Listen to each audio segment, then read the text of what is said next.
Hello, you lovely lot, and welcome back to Who Knew, a Doctor Who podcast. I am your host, as always, Josh Carr, and you know the drill by now. We're 5 episodes into season 2.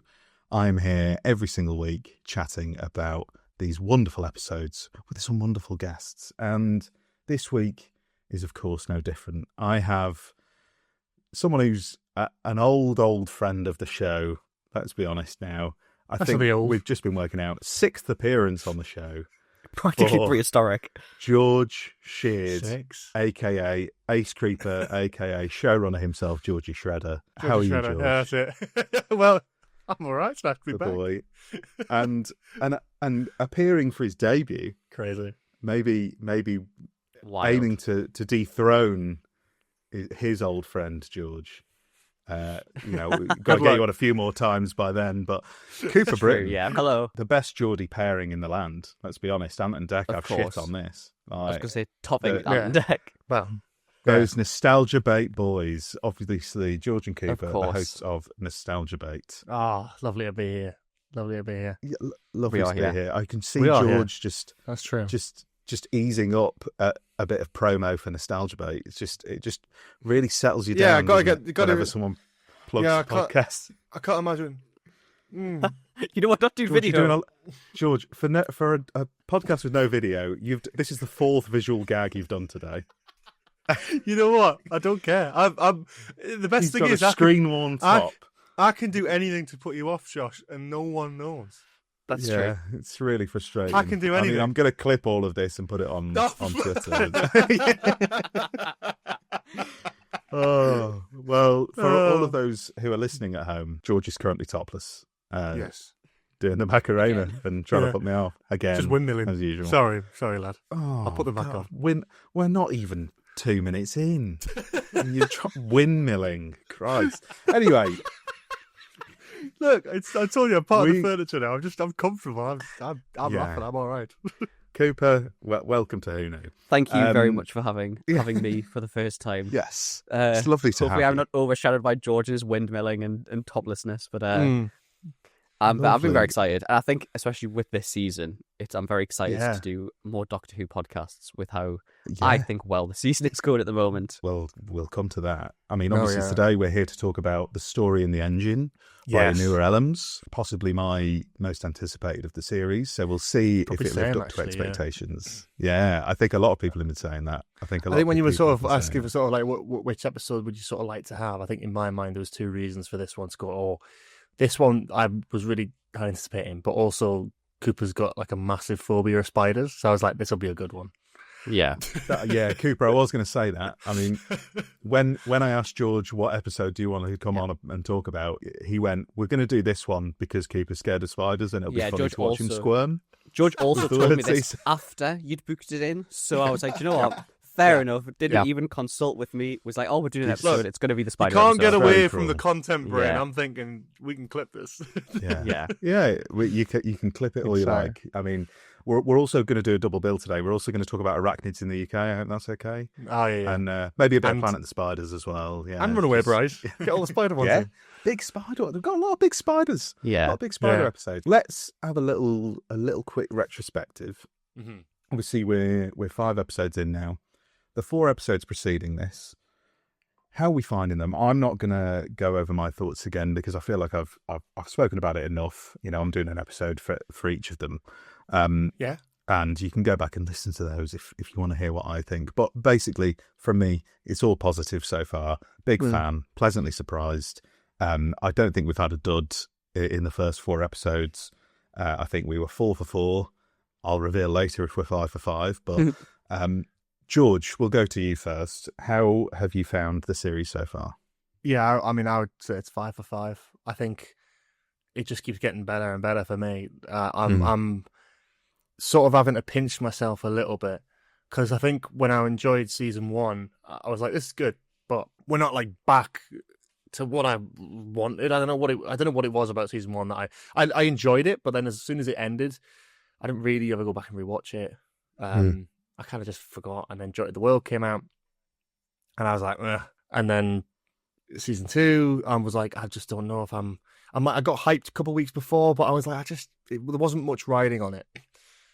And then Robot Revolution, thoroughly enjoyed that as an open. I didn't expect to. That was my least anticipated episode of the whole season, and it was great. Really enjoyed it. A lot stronger than some of season 1. Lux, again, The Well, Lucky Day, and then today. God damn.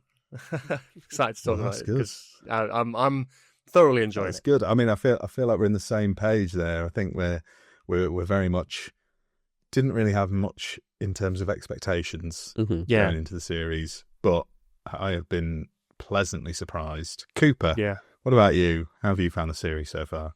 I genuinely think we're on a generational run of episodes this series. Like, I keep saying a bold claim. That's a bold claim. Genuinely, like, I haven't felt this excited and this into Doctor Who in a long, long, long time. And I love Doctor Who. Like, I've been a big fan since I was a kid, but I haven't felt the weekly excitement for Doctor Who week in, week out for this many weeks in a row for a long, long, long time. Like, probably since maybe Capaldi's final season, because there was so much hype built up around that final season. It's incredible. It's absolutely incredible. Every week, it just gets better and better and better. And to be honest, we're talking about like most anticipated episodes and stuff. I've not really, like, because I think coming out of series 1 and the Christmas special, I was kind of like, yeah, they're doing another season, but I wasn't like, I think to be honest, I don't even think I watched many of the trailers that came out for this series, because I think I was just on a bit of a low after the first, and it was good, the first series, but Joy of the World I didn't really enjoy that much, and I think I've enjoyed that more. Like, it's a very pleasant surprise,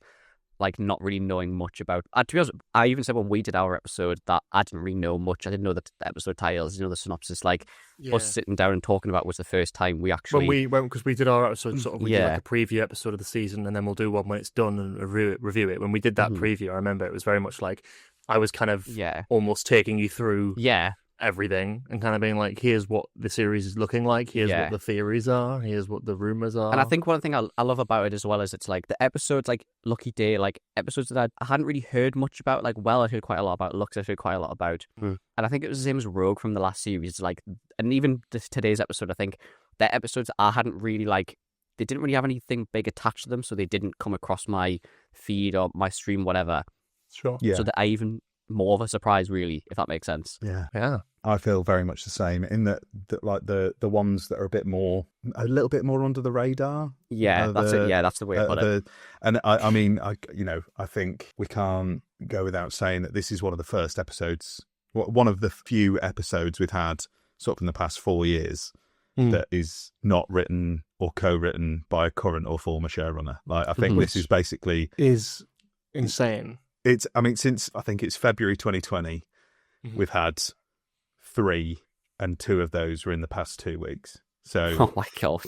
Yeah. And one of them was a returning writer in Pete McTeague. So we've had 3 new writers, 2 of them co-writing one episode, and then a newer Ellams this week in sort of taking solo episodes in the past. It's crazy, isn't it? Few years. Yeah, it's mad.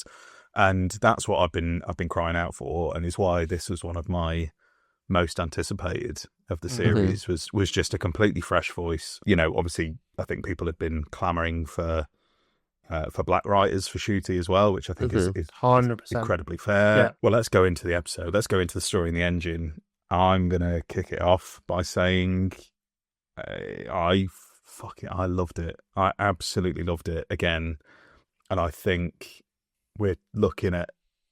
I think it needs. I'm going to rewatch it, but I think we may settle on my favourite of the era so far. My favourite Shooty story. I was saying the same thing for me. Yeah. Yeah. I think it's probably my favourite. I'm interested to see what Cooper has to say, because he's been purposefully evading posting anything on Twitter. Yeah. What if he hates it? Do you hate it, Cooper? No, I definitely don't hate it. So this episode is like everything. Like, it is a Doctor Who. Like, it reminds me of Demons of Punjab in, like, the best way possible. Demons of Punjab, I adore so much. And again, that is an episode that I didn't really know much about, went into it, and thoroughly loved it. It combines everything that I love in general. Doctor Who, the amazing callbacks during the episode, this whole fantasy mythology streak that they're going on, like, just itches my brain in a way that I can't even express. Like, I love it so much. Like, that whole speech about all the gods that he was supposed to be, like, oh my god, I love it so much. it plays on the. I enjoy the Pantheon episodes, and I know that there's concerns that the Pantheon episodes could be done too much and be washed out. This felt like a Pantheon episode, but not really a Pantheon episode. Yeah. That makes sense. Sort of like related to gods, isn't it? But not.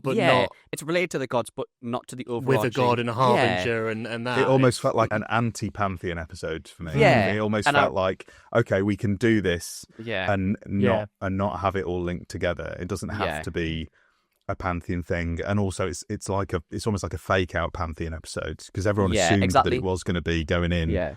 And I just loved it. I think there's quite a few episodes this season. I think The Well as well. There's some of them that could have been Pantheon episodes, and it's so good that they are their own individual things. I think there's some parts of The Well that was like they were alluding to gods and to stories and stuff like that. And that kind of stuff. It was like the Midnight Entity. It was like it played. Oh, this is what it did. It played games, and I thought, oh fuck, please don't don't go in that. Yeah, but they didn't. So glad and I think didn't go there. I think they don't do it too much, but I think it's like I guess my thing is like, are we going to do it again for the finale? Or are we not? Like I feel like we had it last year with Sutek, obviously Maestro, Toymaker, and then Lux.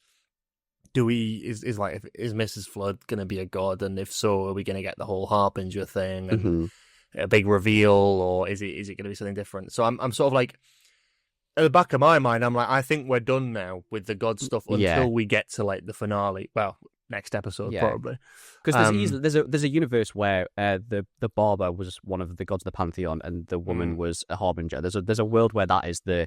That's the way that the thing is, there's goes. A lot. I like that it almost spins that on its head because you can come to expect it at this point. There's so many connotations there that you see where it's like the barber could be like an opposite Barbinger, an opposite number to Barbinger, an opposite number to the Doctor and having a companion, and traveling through time and space.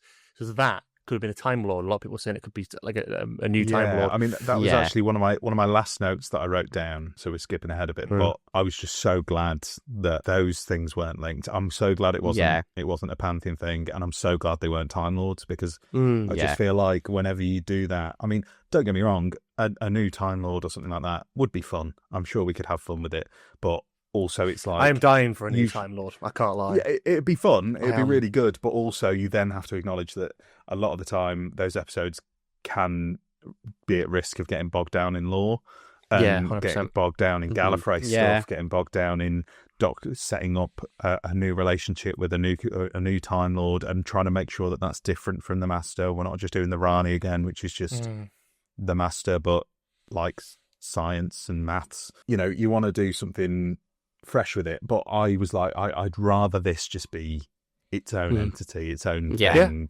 separate. And it works and best I think it does work best on its own. I mean, let's go through the episode. Let's go from the beginning. We'll sort of work our way through. We may go on tangents as we usually do, but I'm sure we'll steer back on course. Before we go deep dive into the episode, I will be rewatching this episode, and I think after rewatch, it could be one of my favorite episodes ever. I think Doctor Who. I need to rewatch before giving I it think like a proper. It makes a very good claim to be because, like I said, it's everything that I love. Like one of my favorite episodes is Rings of Akaten, and it has those kind of elements of the Doctor telling stories, the callbacks, like all that kind of stuff. It's everything that I love in Doctor Who episodes. That's one of the main things I want to say, episode. really, and talk about is that the idea of Doctor Who being this never-ending story, I think, is a perfect.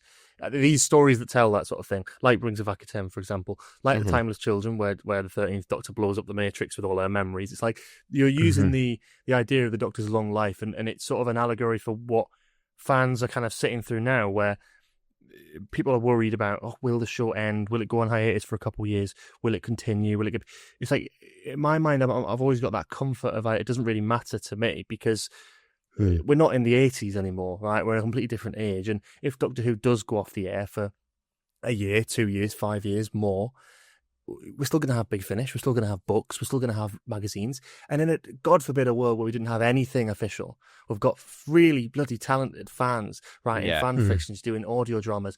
The stories are never ending, whether the show ends or not. And I like that sentiment in Doctor Who, and I like when it does that. And I really felt that towards the end. I have to admit, it was lovely. But I did tear up a little bit when all the doctors are on the screen. So I didn't expect that to click, but there's just something about that and the never-ending story kind of thing that just kind of really resonated with me as a fan. And I mean, yeah, they do all the tricks. They pull the ramp the music up and they show you all your bloody favorite. Yeah, I was going to say, I mean, Doctors, but I'm like, I you know what? It worked for me today. It worked. Yeah. Those kinds of things aren't necessarily the most original thing you're ever going to see in the show, because God, no. Naturally, Doctor Who has done this a few times. Yeah. It's done it over and over again in different ways, but when it's done well, it really can sort of typify the joy of Doctor Who in a little scene, and I really liked it. 100%. I mean, it's sort of quintessential Doctor Who. I think that's what I loved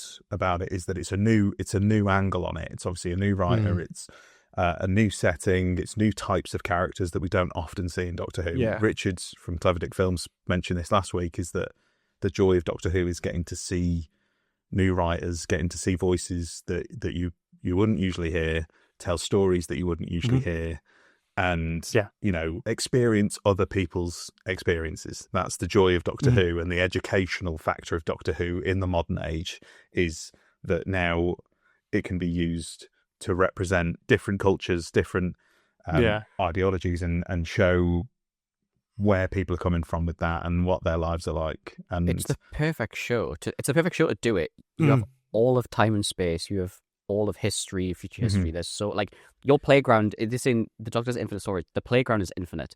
It is the perfect show to be able to do these kinds of stuff and tell these kind of stories and give these people the opportunities and everything like that. Like, yeah, I think, like Shella said, I think that's a big thing about this episode as well, is that whole thing about, like, diversity in the writing room. People aren't calling out for it just to tick a box, just for diversity's sake.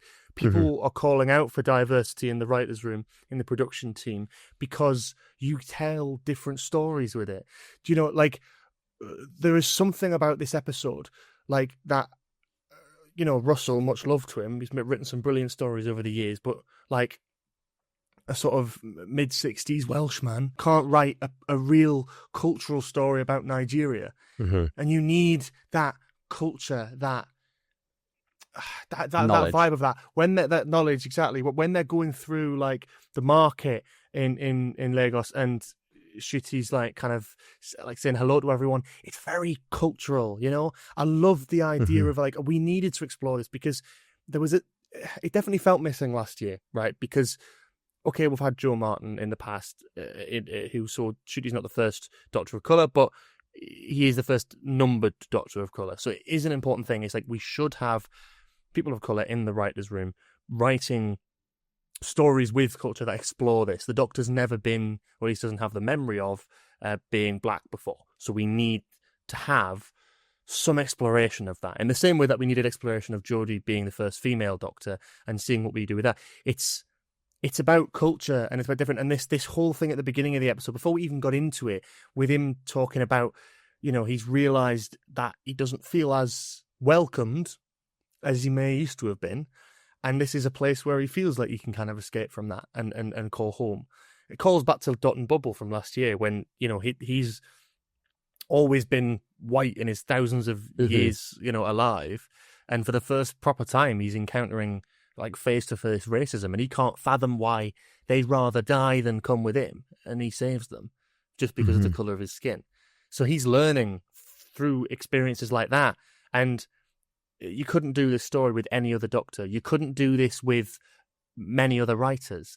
It works perfectly, and that's why you need, for me, diversity in that writer's room, in the production, because you can't tell the stories with the same level of authenticity, I don't think. Bang on. Completely agree.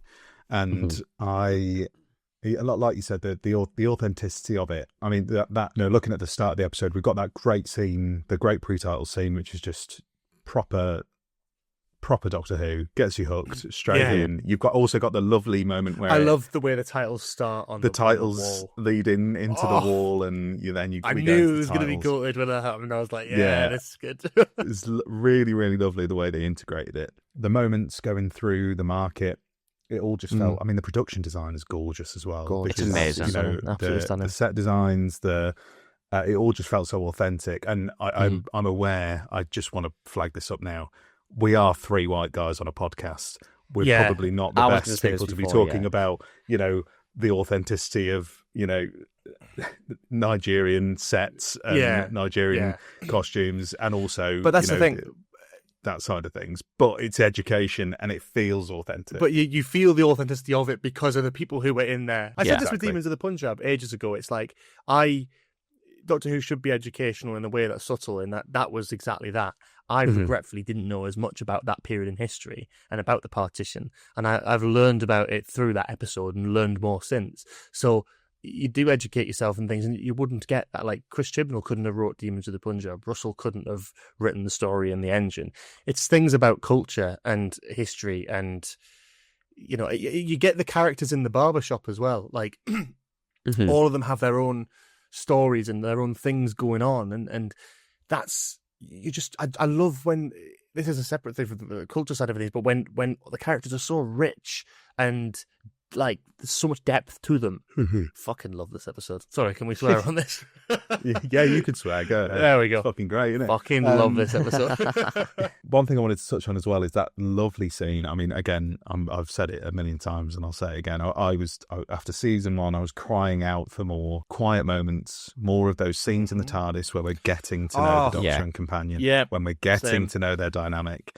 And this is one of my favourites because it adds a lot for the Linda, but it adds so much for the Doctor in the discussion about how, like you said, exploring the way that the fact that the Doctor's skin colour has changed means that his experiences across time and space have changed, and there's a very easy way to get out of that by just saying, taking the Shakespeare Code approach of, oh well, he just walks into every room and owns it, and just get over it. It doesn't matter. But that is so much less interesting than actually delving into it and holding a mirror to, this is what these people have to deal with. This is what a genuine lived experience as a black person is like.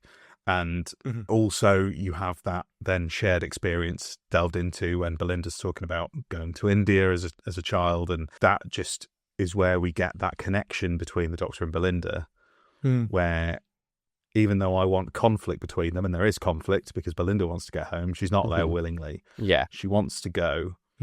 But you then understand the fact that they can still have lovely moments and enjoy each other's company whilst still sort of being at odds with each other in terms of the ideas 100%. Of what they want to do, where they want to be. I feel it happening more often as well. That's what I like, is there's a really subtle changing arc between their dynamic where, like, at the beginning she really did she's like, you are kidnapping me, I want to go home, like, leave me alone.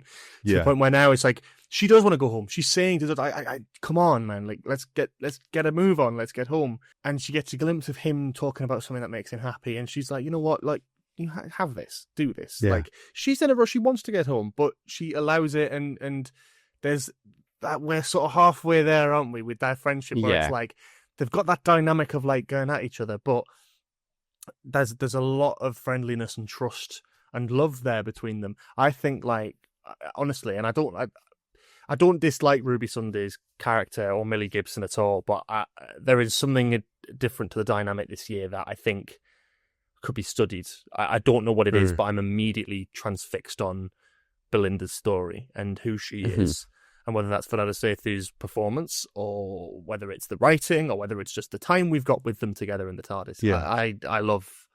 I'm loving the dynamic of them two this year.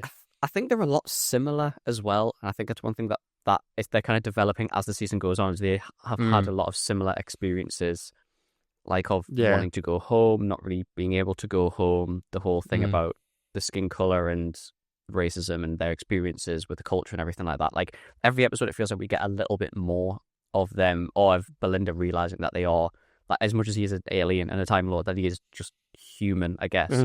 And he's a lot more similar to her than she ever realized. Yeah. Because it is weird. It would be weird if someone just rocks up and is like, "Oh, come with me. Like, I'm an alien. Come with me." And that's what this series is. That's what this series is dealing with, isn't it? Whereas, like, previous, the one thing, my sort of pet peeve, and I know, like, Rose is a fan favorite, and I know Martha's like a fan favorite, and like Ruby, it's the same. I think it's a pet peeve for me now when I'm watching it, when it's like a companion sort of meets the Doctor and they just immediately head over heels and like, oh, Doctor, yeah, let's go here. Like, I don't mind some enthusiasm, but I much prefer the tension of someone who doesn't really want to be there or is challenging the Doctor. Donna wants to travel with the Doctor in Series 4, but she challenges him. Fires a Pompeii. She challenges him. She confronts him. They argue a lot.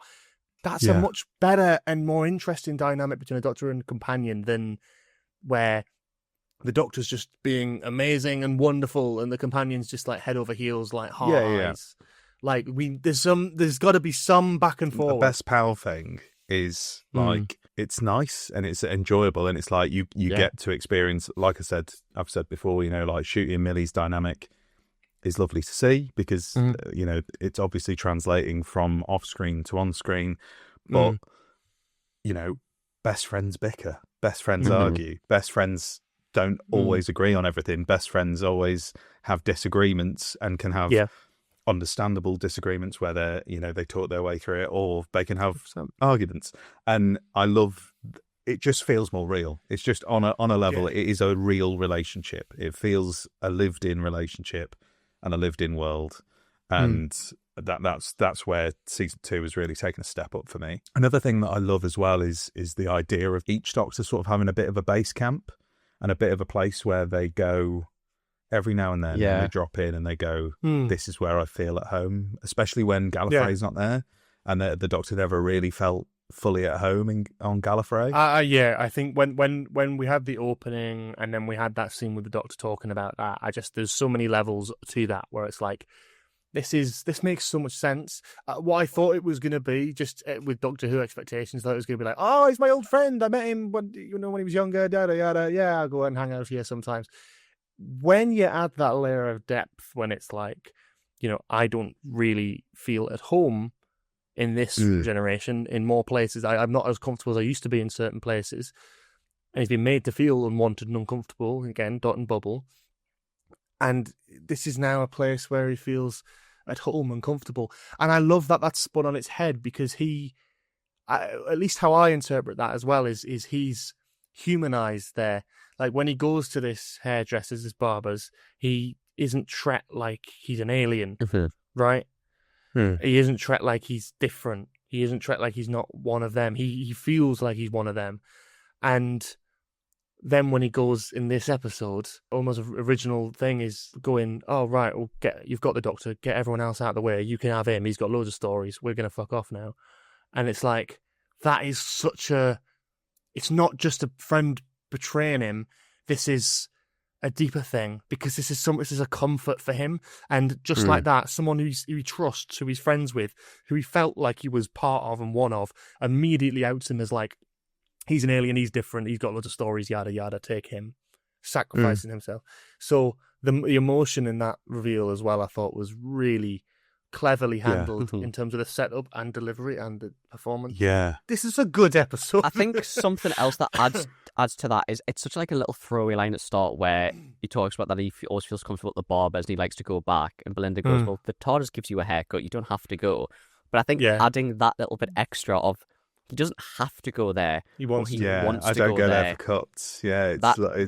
It adds an extra level of it of like, oh, well, this is like home. Like he doesn't have to go there, but he goes out of his way every however many years, whatever it is, to go and visit these people. And that's why that emotional confrontation with Omo, sort of near the midpoint, or sort of like a third of the way through, like you said, works so well, because you've got that emotional setup for the Doctor already, and it's it's almost, I'm not going to say, I don't know, overreaction doesn't feel like the right word, because obviously he's reacting based on, but you know, it's a reaction that doesn't match Omo's experience, because in Omo's eyes, the Doctor is a friend, but someone who probably comes to get cuts and comes to just say hello. Yeah. And doesn't understand the full context of the emotional connection the Doctor has to this until it's explained to him. So the Doctor's reaction might appear over the top to Omo, and Omo's just like, well, I just thought you could help because this is what you do. But and it's Omo sort of taking the Doctor for granted and just saying, okay, the Doctor can just fix that, and not realising that there's a person. The Doctor goes there to escape. Doctor. Yeah, he goes there to escape being the Doctor for a minute.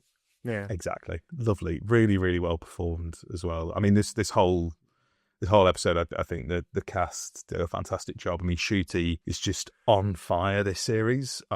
He's incredible. I think from Joy to the World, even though I have my issues with Joy to the World, I think I was in agreement with a lot of people in that Shooty was the best thing in it. Oh yeah, yeah, Shooty was 100%. the best part By of it, far. and Shooty felt 1,000,000%. like, even though the story around him may not have fully worked, I felt like it was the most he'd settled into being the Doctor. And I think, again, I don't know whether losing Ruby from that dynamic maybe benefited Shooty in having a bit more range and being able to. Well, you think about express this. I more look back at like season 1. It does make you. I don't like to get involved in speculation with stuff, but it does make you question like how much time they're actually together. Because like there's 2 Dr. Light episodes. I mean, there's a Dr. Light episode in this season, but he's in that more than he's in the ones from the previous season. Yeah. Dot and Bubbly's barely in, and most of the time he's on a green screen. 73 Yards is just the beginning and the very end. Rogue, he's not really in many scenes with Millie. It's Space Babies and the Devil's Cord, and then The finales. Boom, I guess, and then the finale. Mhm. But even then, it's at the finale. Like, there's a lot of scenes where he's not there with Ruby. Like, Ruby's doing Ruby's also dead for half of Boom, so Ruby's dead for half of Boom, and Yeah, like true. Red Legend of Ruby Sunday, True. they're split up because the Doctor's gone to the Susan Triad thing. yeah. and they don't really meet it's- up again until. So it's like, in terms of Yeah, dynamic, whether there's a reason for that or not, you do sort of feel like maybe he's coming into his own away from that. I think it's probably, especially as well, like the way they scheduled it. Obviously, they started filming Doctor Who season 1 like 2 months before Shooty was able to even arrive on set. Yeah, Because like Sex Education, they started filming 73 Yards first yeah. because they could, Because- and then because he was still engaged with sex yeah, you know, they did that first block of those 2 Doctor Light episodes first because he wasn't able to be there. Yeah. By the time he's there, the production's already underway and there's already a thing. It's like maybe he hasn't had that chance to kind of get into the character, and then we get to Christmas and season 2, and he just is the Doctor. Do you know? He's so good in this season. I love him. He is genuinely brilliant. I think it could be a writing error, and not even a writing error. I think it could literally just be a scheduling error. It could be that he's overloaded himself, and because of having to finish Sex Education, and because the ball still has to be rolling, that they've had to write it in this way, and maybe that's then had a knock-on effect with the first season, and it's caused him to take longer to. Because it's quite a thing. Like, if you're arriving 2 months into a production and you are the Doctor, you're the star, you are the man. You walk on set and you are the guy. Like, it probably does have a knock-on effect that the ball's already started rolling. Yeah, all the cast and think crew so, already definitely. know each other. Like, there's already a dynamic with everyone. Do you know what I mean? It's sort of like basically like Millie Gibson's sort of been the star up until that point. Yeah. Do you know what I mean? As well, there's like a. And that's not. I'm not saying about. I'm not trying to engage in any sort of speculation regarding behind the scenes. Like, no one knows what happened behind the scenes, whether it's a positive or negative thing. But I think just in terms of the scheduling, you really feel Shooty coming into his own now. Yeah. Even though they filmed season 1 and 2 back to back, which I think is mad when you look at it, because they're completely, let's say, day and night for me. Yeah. He feels more like the Doctor now, and I think it's because he's had time to settle, and he gets more of those quieter moments. I mean, Christ, the scene at the end of Lucky Day. Oh. So good. I mean, so good. Like Eccleston level, Capaldi even, It's do you know? proper, He's like capable of that, and I'm like, I want to see more of that shit. I think that's genuinely a really interesting point because, like, and not to reference other episodes of Who Knew, and name drop a little bit. Sorry, guys, but like Chris Chibnall didn't know what you're watching. Chris Chibnall made the point about the ambassadorial role of being the Doctor being just as important as what's done on screen, and how 100%. carrying yourself in that way on set as it's almost being the Doctor on and off screen all the time. And I think maybe the fact that Shooty's filming way before he's even had a chance to have any of that ambassadorial stuff and really take on the role, because they were shooting this. They were shooting season 2 before the 60th even went out, so that David Tennant's still the incumbent Doctor when Shooty's filming this. And it's like I said, I think settling into that, I think Doctors always improve as they go, as the actor and the Doctor sort of become one and sort of merge into each other a little bit, and how they act off screen and on screen sort of combines. And like I said, Chris Chibnall and Jamie Magnusson said this about Jodie, about how she was such an amazing ambassador and how she was sort of the Doctor on set, and she was way more the Doctor on set on other things that she'd worked on than she was on screen. Like, you know, I think Chris Chibnall said that, like, you look at a performance of Beth Latimer in Broadchurch, you don't think of the Doctor, but you see Jodie on the set of Broadchurch and the way she acts to people and shows kindness and empathy, and you see the Doctor in her and how she could translate that to screen. So I just think that's really interesting, that I think maybe the fact that we have filmed so far ahead and that, you know, do you feel the effect of it being filmed? Yeah, I think maybe that there is an effect there. And like you said about, you know, the ball already being rolling for a few months before she even gets on set is interesting. You're not even there at the beginning of production. That's probably the first time that's happened with a Doctor in recent years, where the production has already started filming months before the Doctor arrives on set. Is an interesting. I mean, obviously, they had no way around it. If they wanted to get shooty, they had to wait till he finished Sex Ed.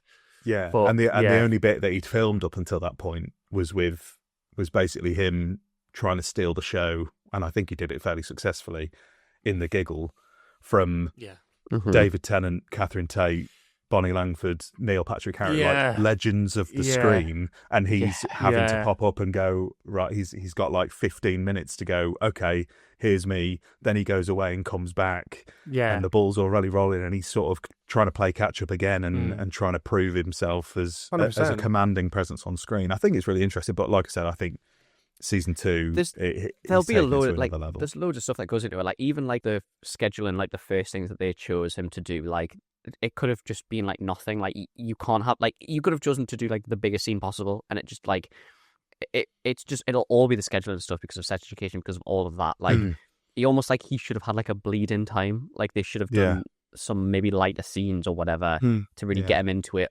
I don't know, what was the shooting schedule between the 60th and series 1? What was his first scene that he filmed for season 1 was the end of Dot and Bubble, and that's mental. So that massive emotional scene, which is probably like the biggest scene of the series for Jesus him. Christ, then but like that was his first scene. To make him do that as your after first The Giggle scene is crazy. This is why I think as well. Like I'm excited to see, nervous. Given rumours, I'm nervous as to what is going to happen in the finale. And I hope to God, like deep down, I'm like, I don't really mind what happens, because it's the show, and whatever happens, and I'll enjoy it no matter what. But I really hope it doesn't regenerate in this in the reality war, and I'm really hoping that we will see another season of him. We'll see another couple seasons of him. That's what I really want. I know it sounds daft, but I just think, like, unless the show gets put on pause, I just don't see him walking away from it at this point. Because you think there's like 2 Doctor Light episodes, really. I mean, you got Lucky Day and then the 2 from the previous season. Put all those scenes together, you can get an episode. So let's say 2 missing. So there's, what, 15 episodes? 15, including the Christmas special, 15. Yeah. And it's like, that's a season. Yeah, way back true. When. You know, that's like a series back in the first, back in the, like 2008, 2007. That's almost a series full. They had like 14 episodes, including the Christmas special. So you just, I just sit there and think, and I'm like, you filmed it all in one block. It was all in one big bulk a couple of years ago now. And then we're seeing it now. I just think, like, I think he's going to either go now or he'll go after 4 seasons. Yeah. And I hope it's 4. Because I feel like now he's had the time to be that ambassador. Now he's had 2 seasons under his belt, dealt with these massive storylines. I really think he's becoming the Doctor. Yeah. And that gives me confidence, because I'm like, for a lot of Doctors, it's the end of their run where they're the best versions of their character.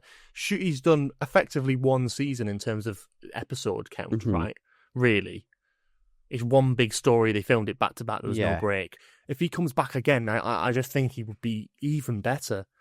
After and he could be an all-timer. After how he's been, after watching Lucky Day, it kind of hit me after seeing him they're like how he's been in this series. It would be criminal to not have him face a major Doctor Who villain as Dalek, a Cyberman, like something like that. He has to fight. I asked the Cyberman can go on rest for a bit, but I'd like to see a Dalek. Yeah, at like some point. It would be criminal to not have him do something with like one of the major villains of the Doctor Who universe. Like for him to regenerate at the end of the season and not have any of that, but then, how he's been, his emotion, everything, like, I'm ready to see how. Do you think there's not like a bit of a bittersweet moment in that though, in the same sense of like Chris Eccleston never getting to face off against the Cybermen, at least not in until Big Finish, but like on screen, like there's a little bit of it where it's like, you're leaving the stage standing high, you're leaving them wanting more, as opposed to outstaying your welcome. I think there is, but at least Eccleston still got a Dalek.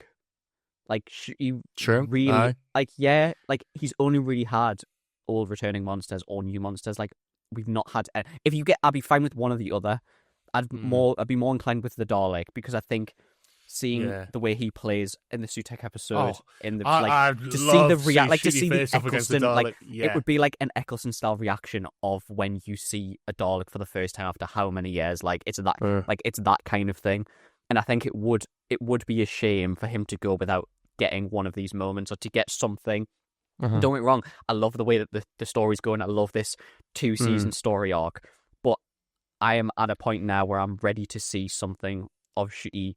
Like, call it whatever you want, like, to see him face something like a Dalek, because I just think, not even for the sake, oh my god, I want to see a Dalek, like, I miss him so badly. It's, I want to see how he plays against a Dalek. I want to see the Dalek story that they write for him, having done all these, like, because how do you go and face a Dalek after you've fought and banished gods to the outer universe? Like, it's that kind of raw reaction. It's like, it's a different kind of emotion you would get out of him, because it's less of a fear, oh my god, these are these all-powerful entities. It's a, oh my fucking god, they are deadly killers who fucking, like... Every Doctor has a different reaction to the Daleks. Exactly. And you're always interested to see what it's going to be. Yeah. That or the Weeping Angels. Yep, we would. Just something. Bastion Arada, please. Yeah, I mean, I love the fact though. Sorry if I went really quiet. Then my audition just decided to stop recording, so I was like, I'm just going to be quiet and let you two talk for a while until I get it working again. That's all good. I mean, I was just like, I've got to delete like 6 apps on my laptop to get it working again because my storage is full. So I just went really, really quiet for a while because I was like, because then I don't have to edit in bits, and I'm not. This is what happens when you get a season podcast duo coming on another podcast. Yeah. We can just riff like we. Yeah. Exactly, it was nice. I was like listening in. I was at one point I forgot I was in the recording. To be honest, I thought I was listening to the nostalgia bit. I was like, oh, these guys are good. I should get them on my podcast. Oh shit, this is my podcast. But what I was going to say is that what I'm loving is, obviously I take your points, and I completely agree. I mean, I'd love to see Shu'i with the Daleks. I'd love to see him tackle some old favourites. But I'm loving the fact that he's really developing a bit of a really cool rogues gallery, especially this season. Yeah. And we're getting some really unique and interesting villains. And I think, I mean, obviously the tangents are fine. I'm enjoying it, but just to come back to the story in the engine briefly. That's what we're talking about. That's what we're talking about. Yeah. The barber. I loved the barber. I mean, great Arian Bakare, I hope I'm pronouncing that correctly, is someone that I've wanted in the show for years, since I saw him in his Dark Materials, obviously another Bad Wolf production. And he was so good in that, and I thought, he'd make a great Doctor, he'd make a great Master. It turns out he's a barber, and I'm happy with that because I really enjoyed him in this. Kind of an amalgamation of like a Master. He has like Master energy with like this godly energy. Like, he's a really good mix of everything that you every character you probably want him to play. Exactly. It's like we said before. It would have been very, very easy to just make him another Time Lord, to be honest. Yeah. But I really like the fact that they didn't. And I think it's just a really interesting setup. The barbershop, obviously I know Anura Elms has written a play that's based around a barbershop before, so I think it's interesting sort of translating that setting into a Doctor Who episode and how you can make it work. One thing that I think you could level at this story as a slight criticism is that there's a lot going on. And it's the first episode in a while where I've kind of like, I need to rewatch it because I feel like I've missed stuff. I feel like I missed certain elements of the story that I might need, but I enjoyed it. Like, I loved it. Like, I was just in it. But there's some points where I'm like, hang on, I was too busy tweeting about Joe Martin to catch that line. Can we just, sorry, like, I need to like, Really good. I did find it quite funny as well. I didn't know this. Did you know that the actor who played the barber had actually been in Doctor Who before? Yes. He was in The Girl Who Waited, wasn't he? He was the big lion man. The woman who lived, you mean? Come on, The woman mate. who lived, the podcast wrong host one. here. What's going on? No, I was going to say... He was a big lion, but that's though. also still the wrong one. Yeah. So, the woman who lived, yeah, He's the big lion guy. Yeah. Plays Leandro. One thing that I was going to mention to you two, just because you're two little Geordie boys. This is a complete sidetrack. Did you know that Varda Sethu's from Newcastle? Yeah. Really? Geordie. Yeah. She was a Miss Geordie. Newcastle 2010. She was, yeah. That's incredible. Yeah, I just she was just very, very Miss- interested. That's Oh, crazy Chris, that go she's for now it. my favourite companion. What? Why, aye, doctor, get me fucking home, like. That's good. Yeah, that was pretty good. Good. That could have been one of us. What's a fucking vindicator like? Put the fucking vindicator away, man, and get us home. Get his yem. Get us yem. Old Geordie, There's yeah. a joke in there about the barber being called the shearer. There's something in there. I haven't got the brain power to make it, to be honest. Not that Shearer. There is a lot in this story that I think multiple rewatches is going to be beneficial to it, because there is that 100%. big. There's a big chunk in the middle which is mostly exposition. It's not a very action heavy story. Let's be honest. I think there's that good 20-minute chunk in the middle, but it's not a complaint from me, because as I said, I think the performances. Michelle Asante is a Bina as well, and Arian Bakare and Ncuti Gatwa, those three in particular, they really carry it, and I think they can take what could have been a bit of a lull, a bit of a boring exposition dump of, oh, well, I'm this person, well, maybe you're this person, oh, I'm actually this person, and we just go back and forth in that. That could end up being a bit tired after a while, but I think their 100%. performances in particular elevate it to be so interesting. It's very brave to do an episode where 90% of the episode is on one set. It's very brave to do, because it's very old school Doctor Who doing It's it in very a old old school set like that, and I It's- think that's probably it's Go on, brave Clive. because you require all of the actors to be on point, and you require incredible casting and incredible writing, because you don't have these big. Yeah, it had its big explosion CG moments. It had all these kind of moments, but when you break it down, it's just a barbershop. Like, there's nothing crazy. Yeah, there's a light that pings every once in a while. Like, there's nothing crazy to look at in the background. It is, and that it enhances it, because you then have incredible writing. You then have incredible cast. It just elevates it to another level where you are fully dialed in and locked into everything they're saying, I would. and every I single would say word and this- every single story beat. And Yeah, I think it makes it better. I think, agree, Like, yeah. I think that That's not Doctor Who criticism, almost yeah. thrives best in small enclosed environments where it's about humans, about character, it's about the emotion and story. That's why this episode works so well. Yeah, you got your big CGI spider, right? Yeah. But other than that, and other than the sequence where the Doctor opens the door and they're all hanging out, which they just got for a good trailer shot, like, the story is a very emotional one that's based on, like, the human connection between people. The god stuff and the giant spider is just kind of to make it a Doctor Who story, but it's incredible. And I think a lot of people say this is like, if Disney pulled the funding on Doctor Who, like, I'm chilled. The BBC just need to do more stuff like this. yeah, Because Doctor Who works on small enclosed sets in small environments with limited cast members. Because if you get the fucking acting down and you get the writing down, you get the directing down, you've got some incredible TV. It doesn't matter if you've got, like, a huge thing.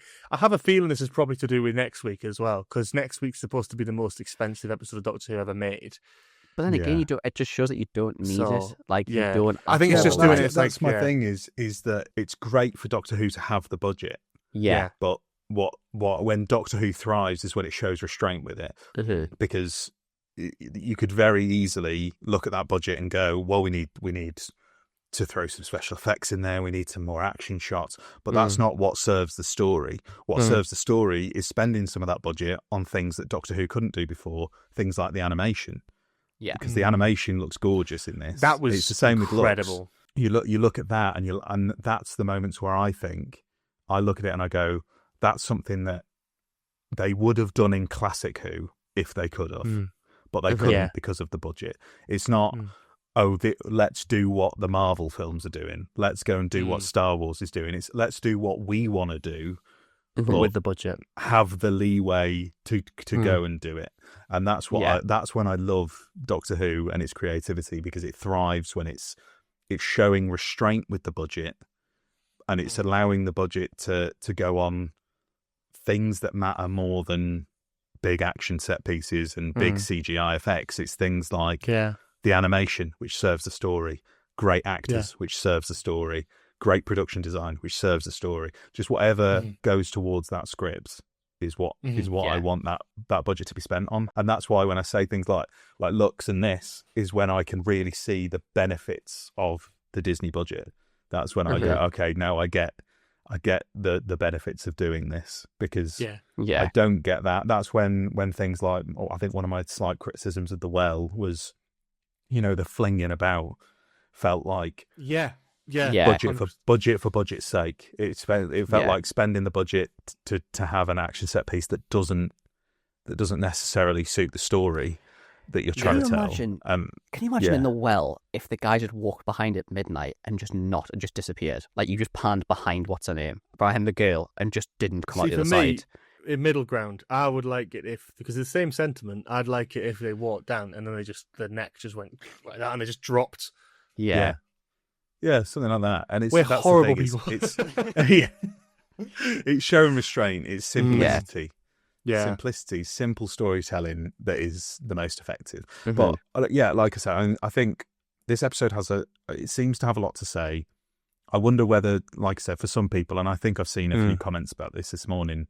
Obviously, again, people have only seen it once, so we don't know how it's going to sit on a rewatch. Is that maybe some of it was a bit muddled, some of it was a bit heavy on the info dumping in that middle section. Though. I disagree personally. I think it's story, and it's about the whole episode hinges on you sat in a barber's chair and you're telling a story, and that's what it is, These are people, just without the context of, this story is feeding the giant spider. This is people telling stories to each other. This is people working out what's going on by sharing their stories. It's not just coincidence that they brought in a character who met the Doctor when they were younger and needed to be saved, and the Doctor didn't. Like, that's not for the sake of it. It adds that depth, it adds that connection and character and context, and it makes it slightly more complex. Okay, you could say it's about expositional or info dumpy. I don't think it was, because it just spurred off nonsense. The story was there wasn't as much of a story overall, because it's a story about stories, but it's an excuse for people to sit down and have a conversation and flex their acting muscles and just dialogue between people. That is what I found fascinating about it. You didn't have to be running down corridors and pissing about and all that sort of thing, running away from monsters. I like that it was different. And that's one thing I'll always say, whether it be culture, whether it be direction, or whether it just be story concept. When Doctor Who does something different, I love it. When the animation on the window, the wall, I thought that was fantastic. I thought it was brand new and different and exciting. Yeah. The spider looks incredible as well. Sorry, the spider was amazing. I know you're scared of spiders, but the spider looks really good. It didn't actually do it for me. I was completely fine. That's good. I think because it was mechanical and because it didn't have all the 8 eyes and everything, I was completely fine. Like Arrakis in the UK, I despised that episode because the spiders freak me out. Well done. I think because it was it's not a real spider, is it? It's like a mechanical thing. I think because it was mechanical, and even when I saw last week on the preview last week, when I saw it was mechanical, so I was like, yeah, I'll probably be all right. It's more like when they're more like if it was an actual real spider producing this story web, that would have freaked me the fuck out. But because it was mechanical, I was quite okay. I think it didn't show it as much as I thought it might. Yeah. On the info dump thing, I think as someone who doesn't know the Doctor Who lore inside and out, someone who can't name every episode off the top of my head, what? Good luck with Quiz Chibnall, mate. I know. I will if you Who's this fucking weirdo? Or Quiz Chibnall, I'll completely embarrass myself. But for me, it was quite info heavy at times and lore heavy at times. I am more inclined, I think, as someone who's a little bit more casual, and because obviously they're trying to bring in a new audience to Doctor Who. Yeah. That's more digestible than doing doing that level, but on Gallifrey and Lore of the Doctor, if that makes sense. Because you start doing that, there's a lot more other aspects that have to come into it that you then have to go out of your way to find. So having info that heavy about something completely different, I found more digestible. I think that's the word. And like I said, it's having the restraint to keep it self-contained, not Exactly, make it Time Lords, don't make it the Pantheon. Keep it self-contained so that it's then not, oh, well, do I have to have watched this episode to understand this? Do I have to have who's this? Who are we talking about now? Like, there's little who's references Loki, who's in there Dionysus? for fans. That's why The the Fugitive Doctor worked for me. It's like fans that are was trying really cool. Fans are going through hoops now to try and go, well, does the Doctor remember the Fugitive era? Do they not? He says at the beginning he's the first time he's been black as the Doctor, but then he seems to remember being the Fugitive Doctor and then and meeting this person. Yeah, it is a bit complicated as a fan to try and go through the mental gymnastics to try and work that out. But I don't care. I don't care. And as a fan, I don't care because it serves the story. It serves the story, point. right? And it works for a general audience. You might not have seen any other. You might not have even known about the Fugitive Doctor. You might not have even bothered, right?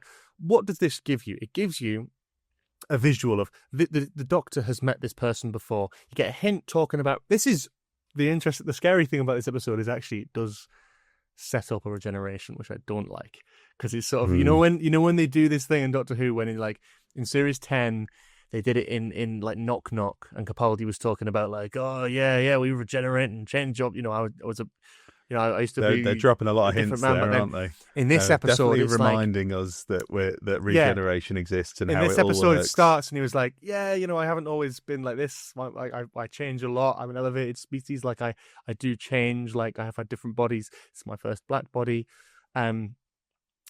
Seeing another incarnation, the Fugitive Doctor, and then seeing all the other incarnations at the end and seeing Belinda's reaction to seeing other versions of the Doctor for the first time, not knowing about regeneration prior to this episode, is interesting that they're just kind of dropping those. Yeah.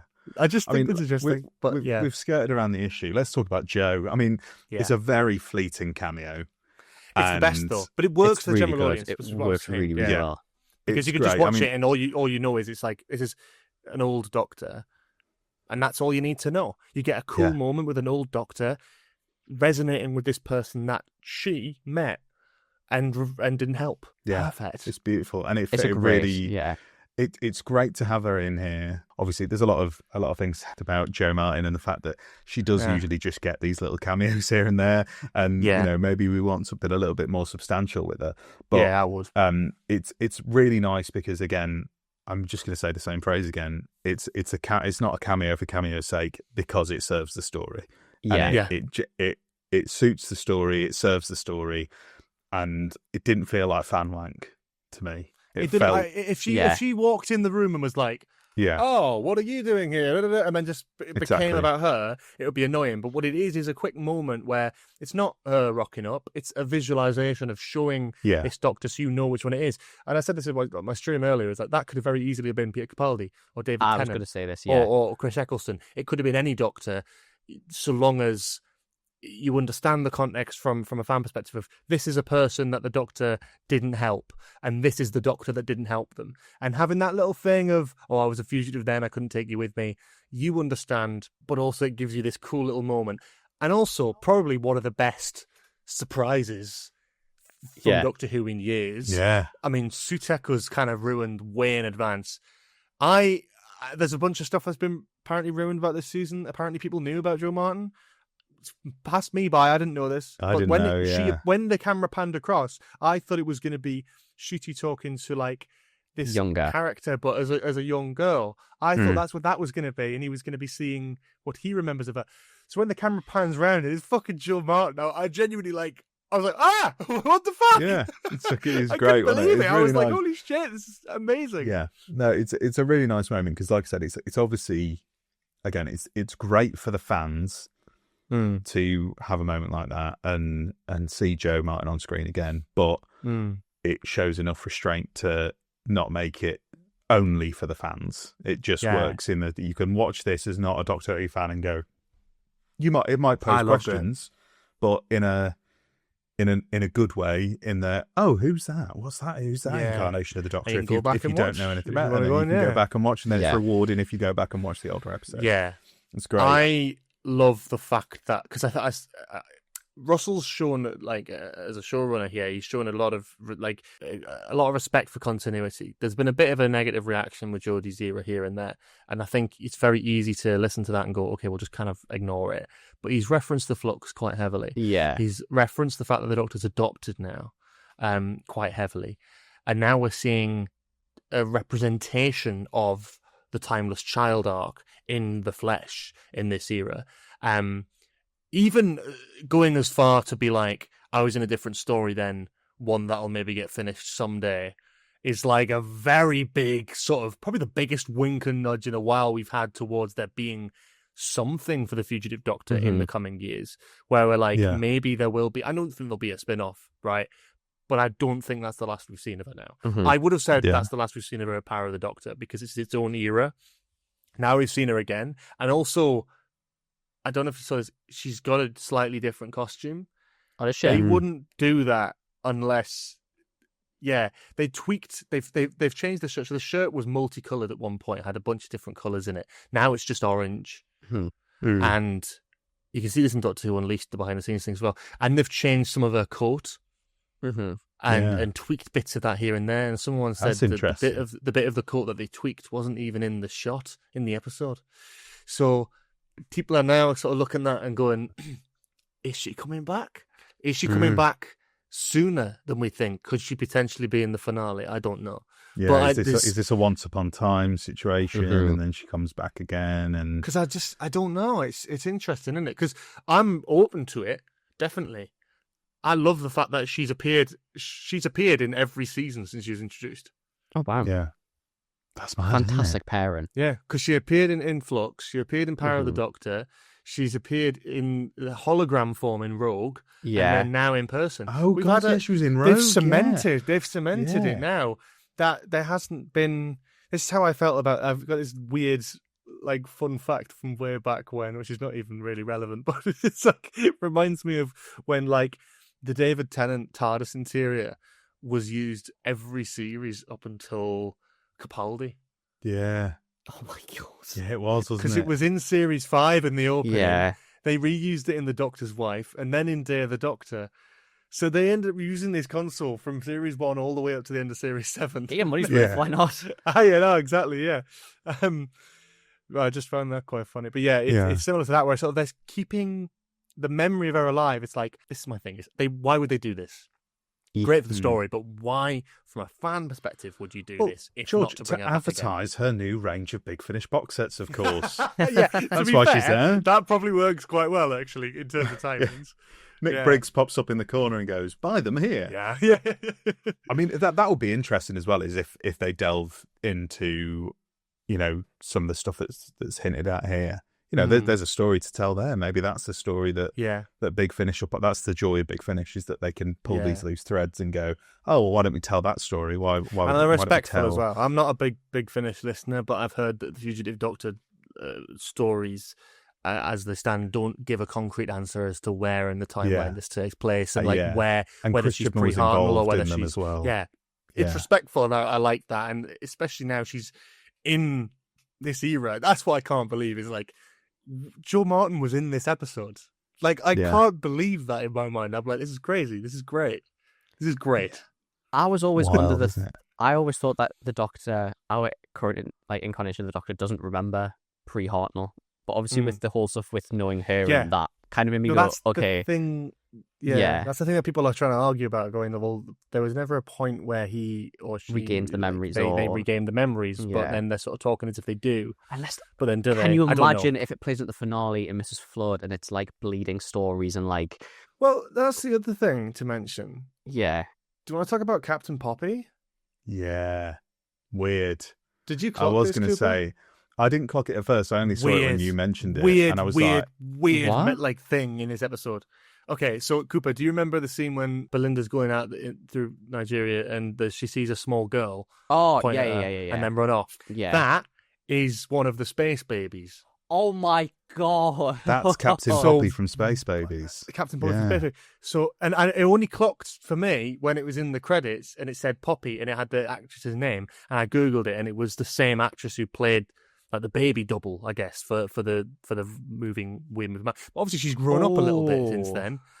But now I'm like, well, what the fuck does that mean? I love this shit so much. I love when they do stuff like this. Because for me, that's like just a throwaway moment like that doesn't really matter. But this is when you start to think, it's like, this is what excites me about this season. I said at the end of season 1, like, it was a little bit disappointing. But Russell wrote these seasons to be 2 in 1. Yeah. They haven't got the production value to do like 13 episodes a series, but they'll do it in 2 separate seasons. Yeah. And they will tell one big story. They'll have 2, obviously, like, they'll have their own interconnected stories, but the main overall story, it's going to come back together. There was a thing that someone shared a video of Anita Dobson talking about this, didn't they? Where it was like, she let slip a few months ago at a convention. She was sort of like, well, when I watched Space Babies for the first time, I thought, well, what the hell is this? This doesn't make any sense. And then when I was doing some scripts for the new series, which you haven't seen yet, and she's like, and then I read the script, and I was like, oh, that makes complete sense. Like, it ties everything together nicely. So anything that feels out of place is intentional. And I'm like, it's why I use the term generational, right? This is why, because I know for a fact, right, in whether it's the penultimate episode or the final episode, we're going to get some crazy montage of every single piece of the puzzle that's been laying out in front of us that we've not managed to put together, and the entire fucking world are going to go, oh my god. That's the first big piece there, with that Captain Poppy randomly appearing in this episode. Yeah. Just that random piece of the puzzle, which is now you're starting to see the bigger picture, and we're now like, oh shit, what is this going to end up being? And it only builds my excitement towards Wishworld and the reality war. God, I hope it sticks the landing, because I'm in a position where I said this actually at the start of the series, where I was like, if this was written as one long story, and we're essentially sort of having to treat season 1 and season 2 as one series. In essence, or like first half, like part 1 and part 2. I think it's a part 1, part 2 thing. Yeah, I think that's great. I think there's issues in season 1 that cannot be fixed by retrospectively. There's problems there in that it also has to stand alone on its own 2 feet, and some of them don't. But if some aspects can be retroactively improved upon and make more sense, then that's great. Like I said, I don't think it's going to fix all of the problems. I don't think it's going to come along and then we go, oh, both of these series are perfect. Because I can't, like I said, there's deeper problems to season 1 for me. But I just really hope it sticks the landing, because I have concerns about the finale. I don't know. I think every Doctor Who fan ever has concerns about every finale that's come out.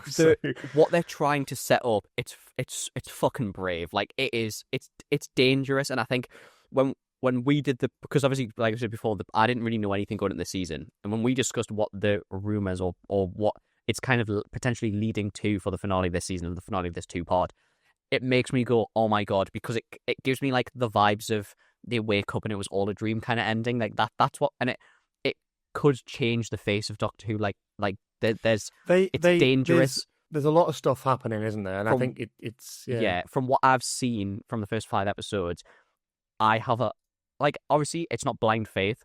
I have a lot of faith that they are going to stick the landing because of how I have faith now. The over half of this season, like we're I'm not being funny. When the last time, when could you say you are over halfway through a series of Doctor Who and every episode has been like, it's just certified like 5 for 5. Like it is 5 for 5.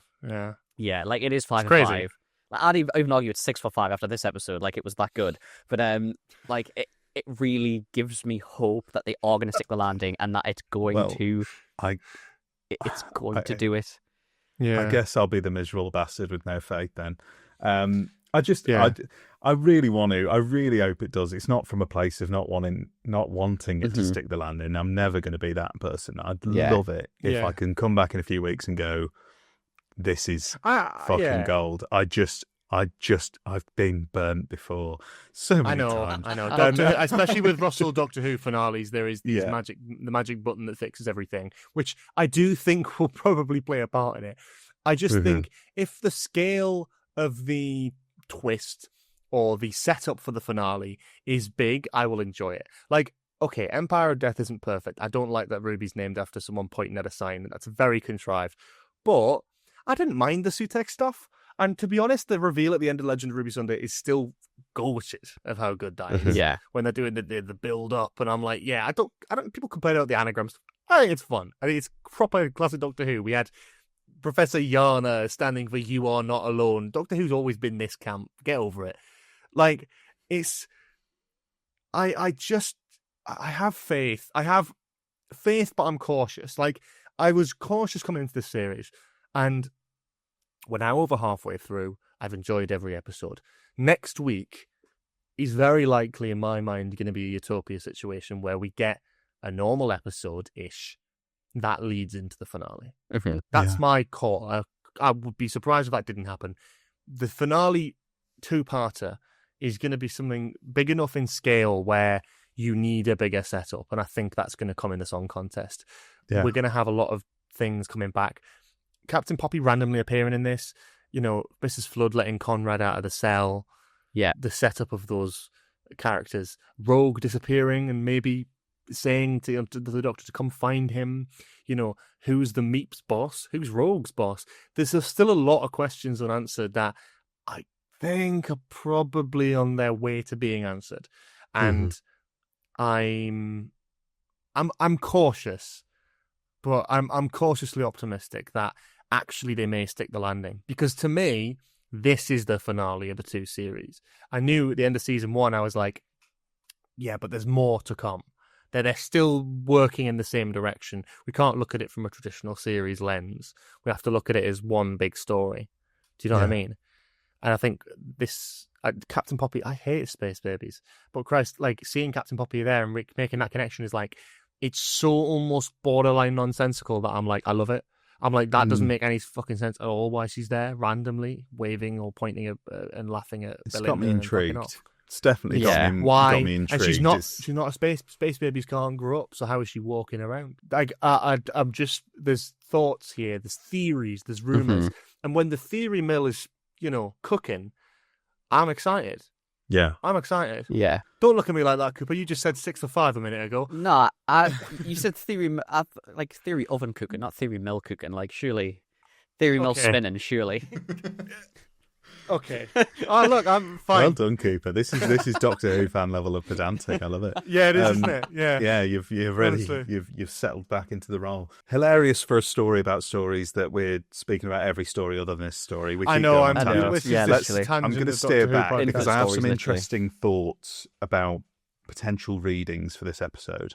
I mean, I haven't spent much time online after the episode's aired, so I don't know if anyone else has made this point, and maybe I'm going, oh, look at me being all smart, and everyone's already made the point already. I just think there was some really interesting ideas here with the barber, and the idea about ownership of stories, and crediting stories, and also a bit of sort of gentrification, I feel like, comes up a little bit as well in sort of, the commercialization of certain people's cultures. And, we have that section at the beginning where it's like, oh, it's under new management, and that story about the live music, which comes just after it, where it's like, people were making live music. It was all live. It was all raw. And then people built studios to try and make everything sound the same. And that was really interesting to me. But also, I just, again, I don't know if I'm just applying this to the story or whether this is in the text. But like the idea that the barber is a storyteller for the gods and wants to get revenge for not being credited for his work feels very relevant in a world where, especially when he's helped to build a web, feels very relevant if you see the web as a cinematic universes, the gods as executives, and the barber as comic creators not being credited for their work. And I really like that idea of him trying to get vengeance at, he's built this thing for the gods, he's built these stories for the gods, and the gods have taken them and abused them and not given him the credit that he deserves. I just think that's 100%. An interesting point, especially when this era started with a comic adaptation in the Star Beast and gave proper credit in the opening titles. I think maybe it was just an interesting reading of it. And this is what I've loved about this season is that each episode has maybe not the robot revolution as much, but I think or looks. I think the Lucky Day in this are real.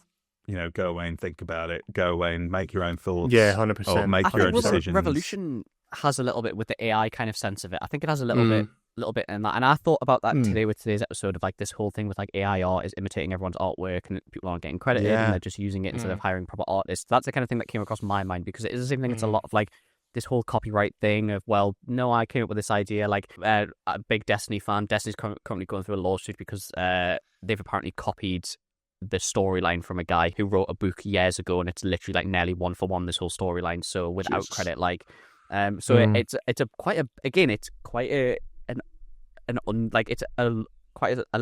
the way I'm looking for, like underground tone for this episode. But when you go away and think about it, you really do think, oh my god, like it does actually. It's a bit like what the other seasons have done, where all the episodes have been about like. The biggest complaint that I had about previous seasons was it's too on the nose.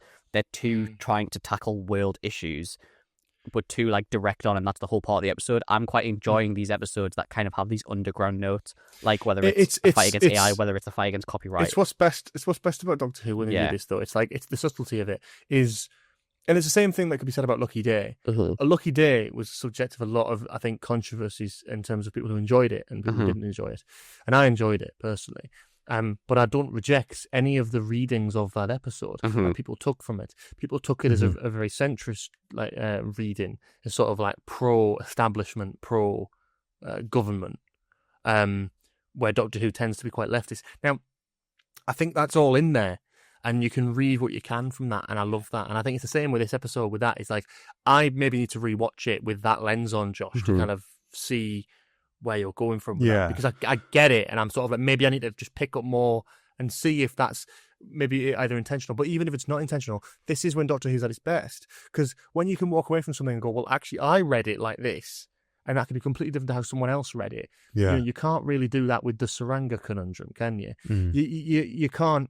You like an episode like this, or again like Lucky Day or The Well, and even to an extent Robot Revolution, where you come away from it and there's complexity in the storytelling that you're trying to work out and go, well, it leaves room for thought and theory and speculation and discussion, that ambiguity of some elements in the story, not giving you all the answers, allowing the viewer to be treated as an intelligent person and just watch and listen and then take it and theorize however they want off the back of it. I think that's super important for Doctor Who, to be an educated show like that and not just be like, here's a bunch of silly monsters. I love silly monsters, mate. But I also like, if it widens your horizons as well. People can watch it because they like to watch silly alien and stuff like that. But people can also watch it and kind of take these notes in and really think about it afterwards. Like, it's nice to not be so on the nose where it's completely pushed into your face of, oh, climate change, plastic in the ocean, like that's like that kind of thing. It's like, exactly. And there's a lot of like politics in Doctor Who's always been there, and this is another use of that. It's like, this is a social political discussion about stories and credit and AI, and then like establishment last week. There's a lot of very current political themes in that. Doctor Who's always had that. It's just dependent on how obvious it is about it. And it doesn't really matter to me. It's always an important discussion. But I like, at the minute, we're getting these episodes that are, people are coming away, and some people are going, for Lucky Day is probably the best example of this recently, where it's like, I have this reading of the episode. I think it's this, this, this, and this. And someone's like, I completely disagree. I think it's this, this, this, and this, and this.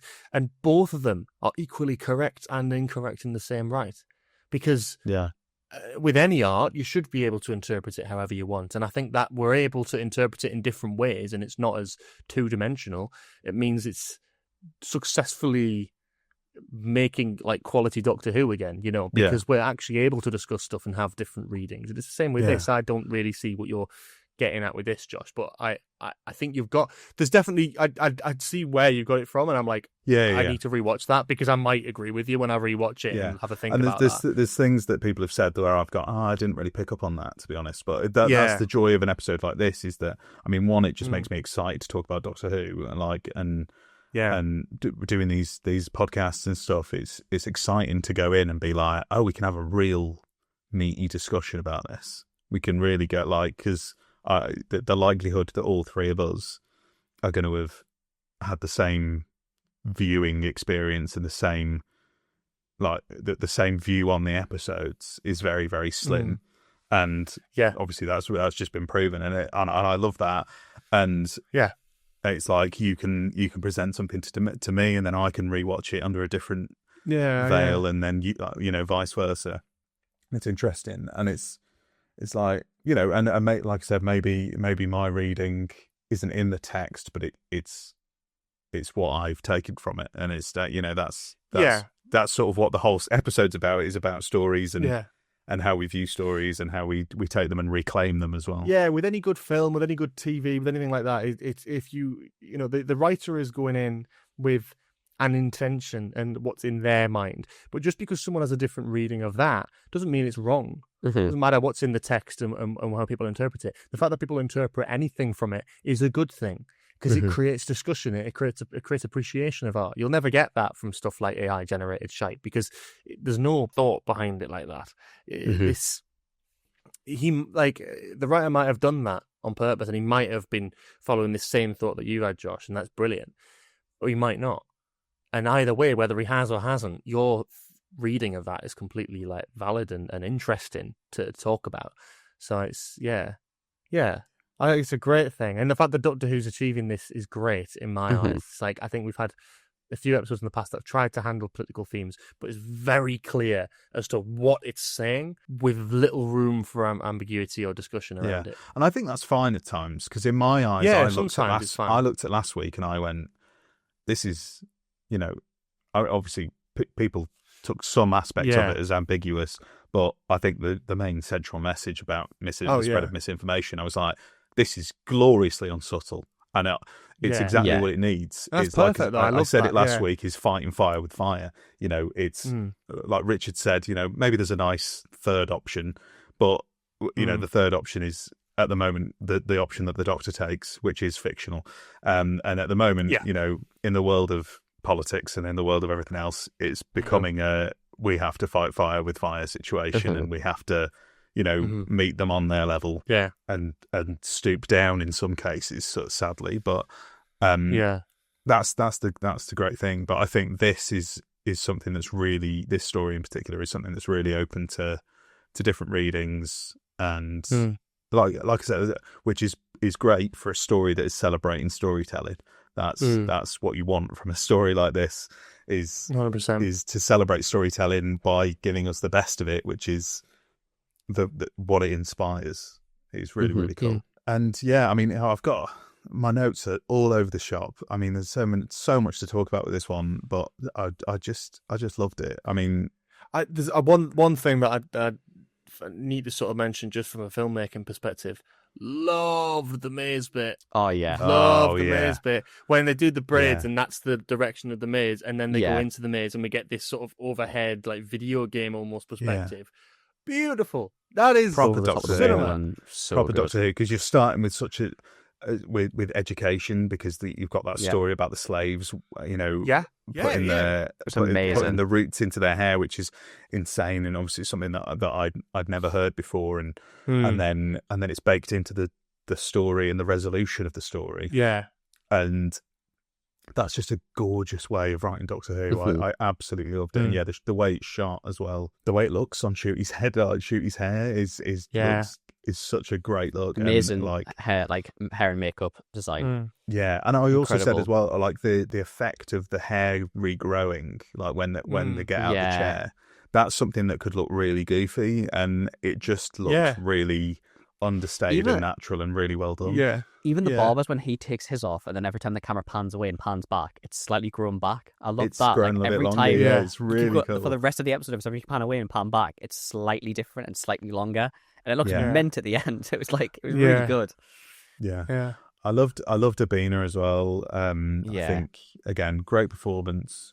I think really interesting to have somebody, you know, to have the parallel of her and Omo, who obviously Omo is someone who the Doctor saved as a child and has gone back and kept in touch with. And Abina is someone who the Doctor didn't do that for and never went back and is now paying the consequences for. So, I mean, bit hard to keep up, but is the implication that they got married? They were married? Did I miss this?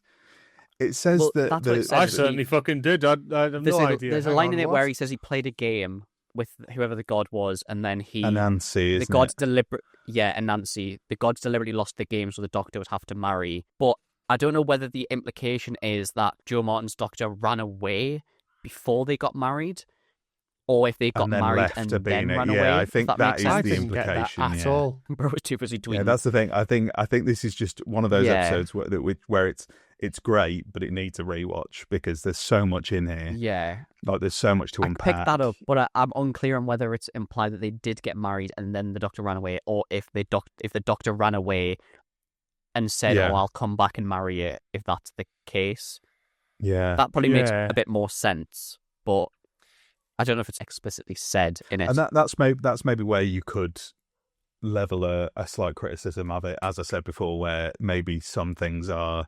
Because there's so much in there, and again, we're in the territory of Doctor Who fans saying, "Oh, this episode could have been 10 minutes longer," which is what every Doctor Who fan says about every episode of Doctor Who that's ever existed. So we could be in that realm of maybe it needed a bit. Some of these ideas needed a bit more time to breathe, and there's so much in there.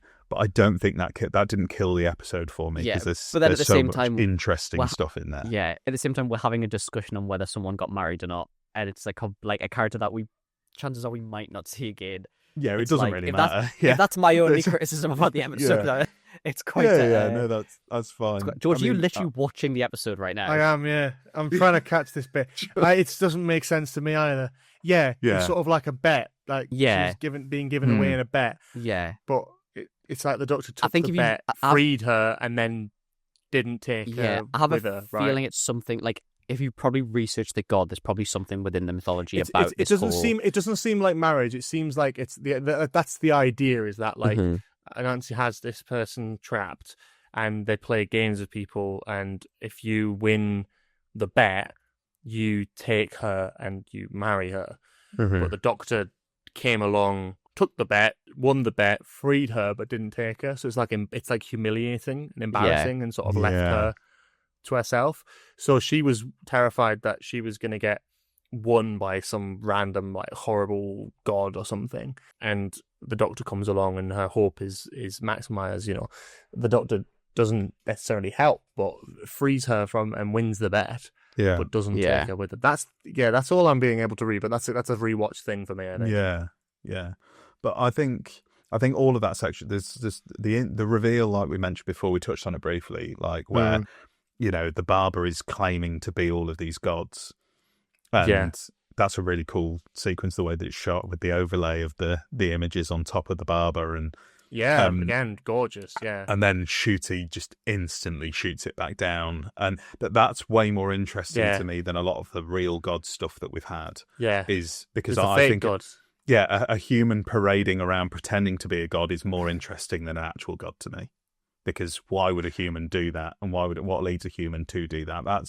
That's where this story feels. Even though I love Lux, I've loved some of the Pantheon stuff.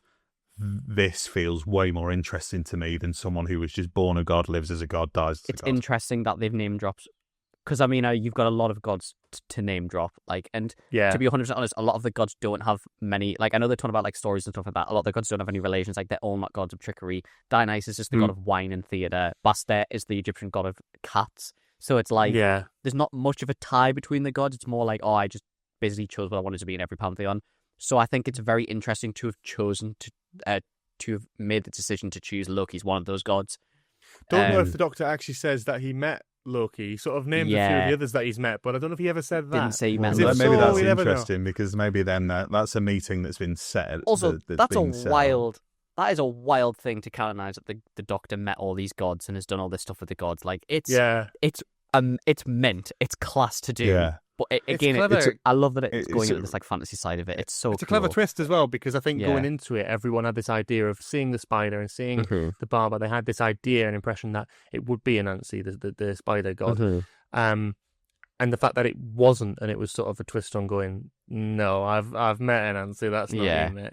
Yeah. That was clever, because I think everyone expected him to be a god of some sort, or the spider to at least be a god. And the fact that they didn't go down that route, but referenced it is interesting. Mm-hmm. Yeah, it's a nice spin on the whole Doctor name drops people thing. It's not just a fun little reference. It's the Doctor name dropping people furthers the story again. I'm just saying the same phrase again, but again, it serves the story, and it actually gets us to the next point of that reveal where we understand the barber's intentions. It's different. I'm not sat there going, there's not many points in this episode where I'm sat there going, oh, this reminds me of this story. It's like, it's all brand new. Yeah.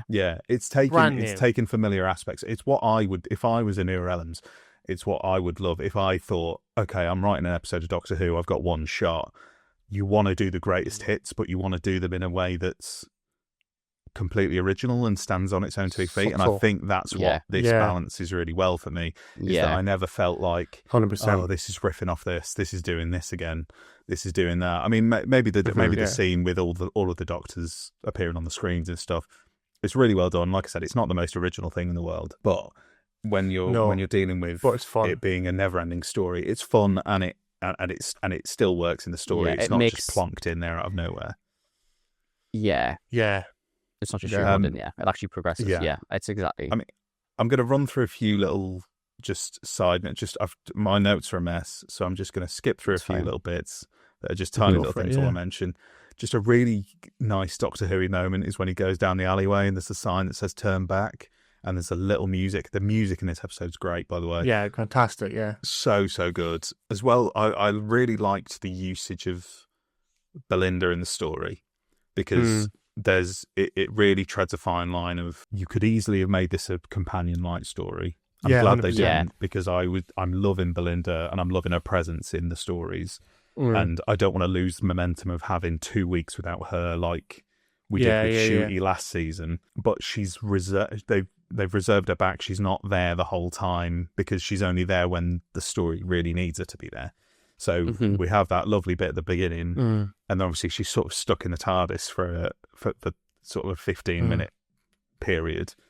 And then when she enters the story, she's not just stood around doing nothing, because she has that great connection with Abina, and she's really the one that starts helping Abina see that she's being manipulated slightly, and that she's being led down the wrong path. And there's that lovely hurt people line. Oh, that's such a nice line. It's really Moffat-y, and I really, really like it. It's clever. And it also gives Shooty the room to, because this very much feels like a Shooty story.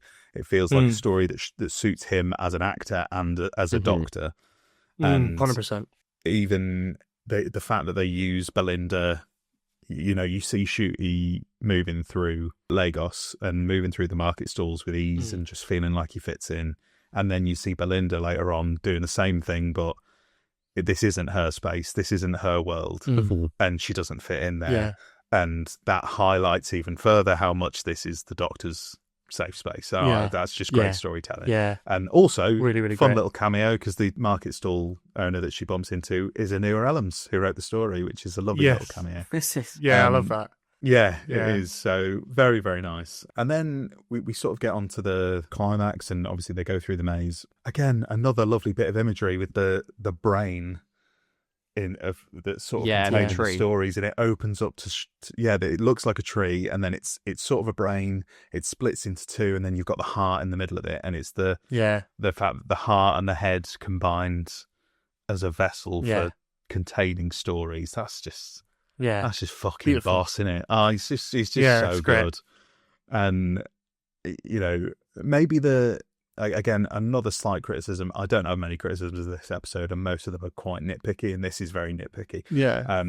The overwhelming side of things is a little bit done in terms of like we're gonna give it too much of what it wants, and then that'll kill it. It's like we did that a couple of episodes ago in Lux, and I'd almost have gone if you'd have referenced that as like, well, we use this to beat a real god, so I think it'll work against a false god.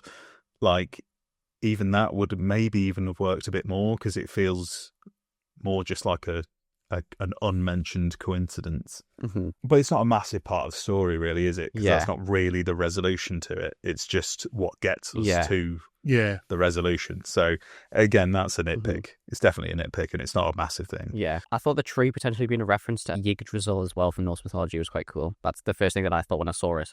It's kind of like, again, that mythology side of it. It also made me think about the tree in Tecteun's little zone as well. That was a big tree. Yeah, big tree. That just felt like a little... When we've just seen Joe Martin, feels like a callback. I think just using something so focused around nature in a sort of science fiction engine type context, it's just a fascinating image, isn't it, to see? Yeah, this episode's so good. I love it so much. Yeah, and there's a really great line when we're seeing all the doctors. There's my body is a barber shop with all of them inside, telling their stories and bickering, and I will not fail them. That is fucking gold. Oh, see, I missed that line, and that is fucking amazing. I can't believe I missed. So that's in the whole montage. Oh my god, the that's actually one of my favourite lines. And yeah, my body is a barbershop with all of them inside. That's gorgeous to me. I love that. That's amazing. Actually, that's one of my favourite lines. That's fantastic. And I heard you say it for the first time, Josh. Well, I've always going to be attributed to you. There you go. So it's much worse when Shooty says it. You know, I really nailed it. Doesn't have the same impact. Yeah. And then that's sort of it, really. I mean, we then got the resolution. Yeah. I think it's really nice, and it's a resolution of like forgiveness and acceptance, and the barber gets to go off and live his. No one story. dies. Yeah, it's. No one dies. And the barber, no one was really a villain. It was just sort of all just people dealing with their own shit in bad ways, and that's great. I really liked it. I mean, has anybody got any other points? Yeah, I think it would have. The only thing I think, like looking back on it now, I'm thinking I would have liked some more distinction between the sides that are being taken, because I think I love this episode, like through and through. But I think when we've had an era that has been focused around gods being these evil figures that need to be defeated, and then having the villain of the episode be someone who is trying to defeat and dethrone gods, and Shooty being like, no, you can't do that because you'll kill billions of people, who it's like there's symbiotic relationship between gods and humans and all that thing. I'm like, that's cool, but it would have been nice to have some distinction as to why wasn't that the case for the toy maker, Sutek, Maestro, Lux. Yeah, I agree. Yeah. Why are they like they're gods, but are they different gods? Are we talking about different kinds of gods here? Are we talking these are like mythology gods? Are these like what's the difference? I think when you're talking about gods, I think there just needs to be more distinction in that to go. I can pantheon follow the story and it's fine. between It still works, yeah. but my only problem with it would probably be that, and it's just saying like, why are we going from 2 episodes ago and throughout the last season we're actively trying to kill and defeat gods. I mean, he threw Sutek into the time vortex to kill him, but then now we're going, you can't kill the gods. That's the thing. That's where it does get a little bit muddy and a little bit messy, and it's like, is this going to hold up as like? That's where I need a rewatch. But I thought, like, with my reading of it, it felt like, but it's the vengeance isn't the answer. It's reclaiming the stories, reclaiming it is always the best way to go about it and the most peaceful way to go about it. But like you said, it muddies it slightly when it's like, are the gods all bad? Are they all good? Are we going to meet good ones? Are we going to meet? I don't know. I completely see where you're coming from there. That it can. Then I guess it could. a little bit muddy. If there is some I guess UI there's that whole thing of it blurs the line, doesn't it? If it's like it's not two sides. It's not good and evil. It's kind of what you make of it. Like some people could see, like for example, he can see Dionysus and be like, oh, he's a bad guy, like this, that, and the other. You could have people who see the toy maker and what he wants to do is a good guy and he's doing good things. And Sutek is the god of death, and like death is a natural part of life, and it's a natural part of the cycle. Like It's that whole... There's interpretations, isn't there? Yeah. And I think, it's like, how do you distinguish between the gods that the Yeah. Doctor wants to kill and the ones that he wants to protect and save and Maybe stop from being killed? Maybe if the Doctor did like a theatre show with the Toymaker, they'd find out they actually get along great, and then they're like best friends, and he's not actually a bad guy. They just or, hadn't like, found their game yet. The most batshit take. They just needed to play Scrabble. Maybe him and Maestro do an album together and like... The most batshit like reading I've ever heard. Maybe they do an album together and it's like, maybe Maestro, they it's not that bad. Maybe Maestro and the Doctor do an album together. Well, I heard always a twist at the end. I think that's a bad idea. Yeah, that is true. Has anybody, before we move on to bloody Twitter, Yeah. let's is there any other points, any other business to attend to on this episode? I think we've covered it. I can't really think of anything else that's missing. It might just come to mind in this Twitter segment, and I'll be like, "Oh yeah, shit, I didn't think about that." I can't believe you've not said this yet, George. But does this episode have the source? Fuck off! I'm shocked you've not said that this episode. I'm shocked you've not said this. Well, because I started saying it on Nostalgia Bit, and Cooper rinses me for it because apparently that's not. I don't know. You started saying it not cool and then anymore? I started saying this has got cool. sauce, and apparently it's not cool because the fucking old man over here didn't say. You're the old man. I'm an old know. man compared to you. So what? I don't know. This has got Riz. I don't know. What do you kids say these days, Cooper? Eh? But you're like you exude youth. I exude 40-year-old man. You exude sauce. Don't ever say that about me again. Actually, that's horrible. I exude sauce. Well, if that's all, I mean, I think it's safe to say we quite liked the story in the engine. It was a good one. Yeah, pretty bloody good, wasn't it? Big fan. It's I alright. mean, I am gonna say 5 for 5. We are 5 for 5. people. 5 for Yeah. 5. Yeah. 5 for 5. Without a doubt. I can't believe I'm saying that. I'd never expected to say that, but I'm sort of now at a point as well that if the rest of the series is a bit naff and it goes down a hill or something, I don't mind. I'm happy I with don't that. I'm really still mind happy because we've I've got had fucking five good bangers. episodes. So, yeah, I've had 5 Yeah. 5 extra really great episodes that I really wasn't expecting, so I'm happy with it. From the greatest story ever told to far and away the worst, let's go down to that glorious little shit tip that is bloody Twitter. For God's sake! Bloody Twitter! Bloody Twitter. Let's see what we Bloody can Twitter. scrape out of that shit-covered barrel this week, eh? God, I can't believe I asked if we could swear in this podcast. Oh, sorry. The Yeah, you can. The visceral image of a shit-covered barrel. Yeah. Well, the Doctor said ass this week, so surely that's a new one. Ass and sperm have been said in Doctor Who this season. I know. Yeah. I know. Incel, sperm, ass. I'm getting all the words. I can't wait for next week. Clipping that out of context, George. Absolutely clipping that out of context. Well, Bloody Twitter is obviously the correspondence segment where you can send in your thoughts and questions for us. We've got a few this week, so I'm going to rattle through them. Jack, friend of the podcast, @an_awful_Jack, said, so glad that you've got Comrade Clark and Cooper on the podcast. This is a think tank special. I can't do that. For the listeners at home, I pretended to rip my t-shirt open, but I didn't because it cost. Again with the visual gags. You're loving them this week. Yeah. I know. The one time I'm you're not just on such camera. a comedian. I'm such a visual comedian, you see. Thank you, Conrad. So It's not a podcast as well. It's actually I know. yeah, not being the allegations. I'm just glad I've got facial hair now because, like, when they were filming it, I got the allegation because I didn't have any facial hair. the allegations. It was like, yeah, you look like this guy. And I'm like, all right, cool. And I'm like, I swear to God, if he turns out to be like a red flag. Yeah, Brilliant. he's a good-looking A guy. red flag Brilliant. He's a podcast good-looking guy. I mean, he's Yeah, a honestly, terrible I was man, but like, he's a I feel good-looking guy. bad. I feel bad for the actor. I'm like, bloody hell, that's a hell of Good a actor. comparison. Yeah. I'll take He's it. he's a Christ, Disney but, prince. He's an actual yeah. Disney prince. So Yeah, certainly. Now some actual correspondence.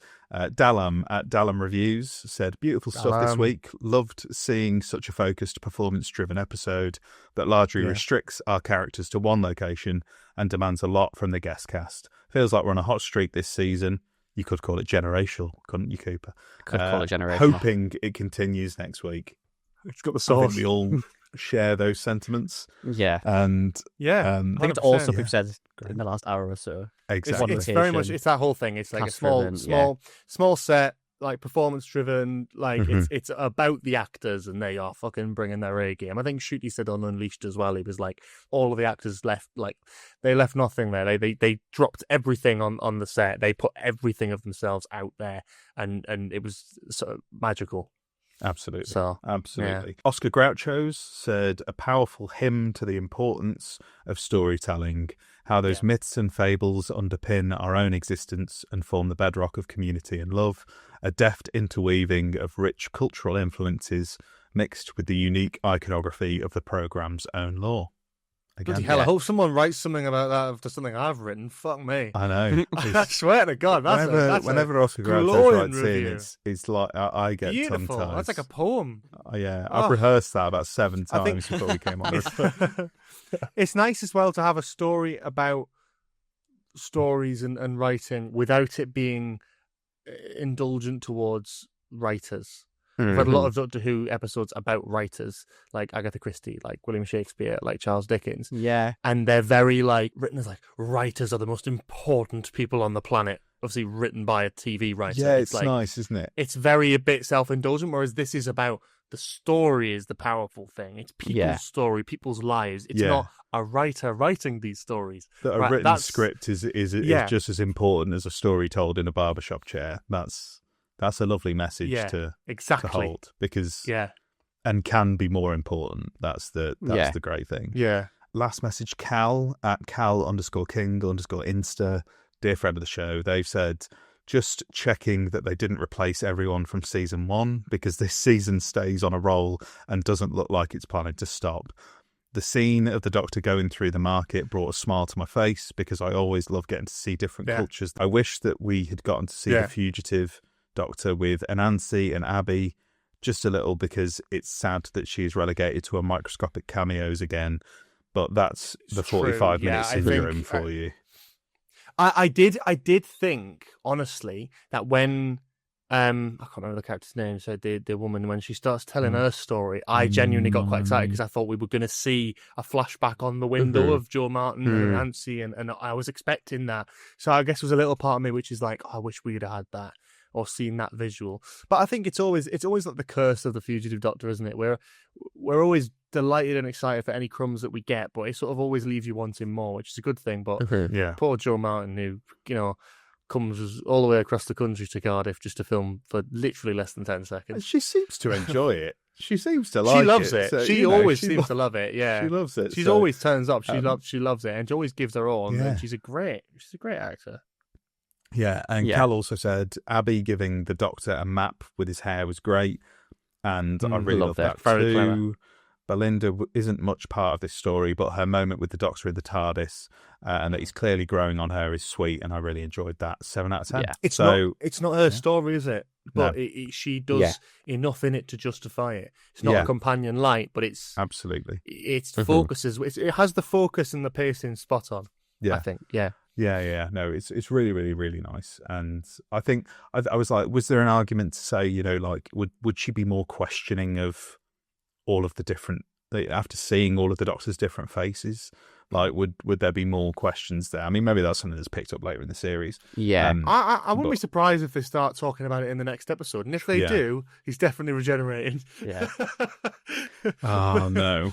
Oh, shoot. The opening of the next episode is going to be going, so why have you got so many faces? And we'll just go, fuck. But when I die, I can change my body.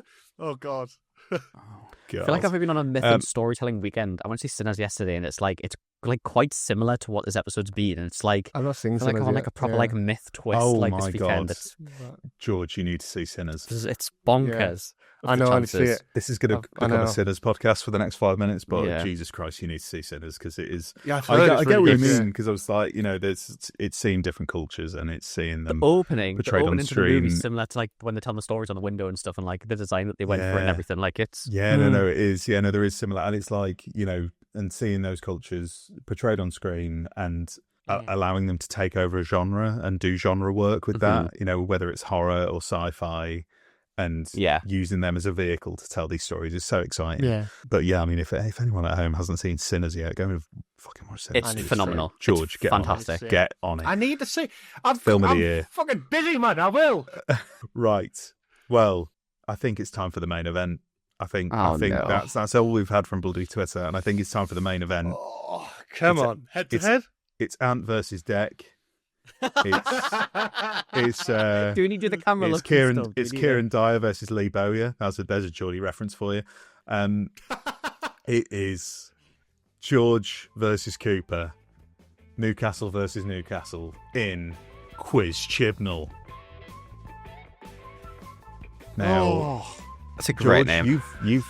we've hosted Quiz Chibnall together before. You are very familiar with it. Have. Cooper is not. Well, have. Done it live. But basically, it's a quiz. And you two this week, where we had a solo week last week where Richard took it on his own, but this week we're back to the head-to-heads. We are back for George versus Cooper, competing for who is going to take the Quiz Chibnall crown this week. And before we do that, I'm just going to really double check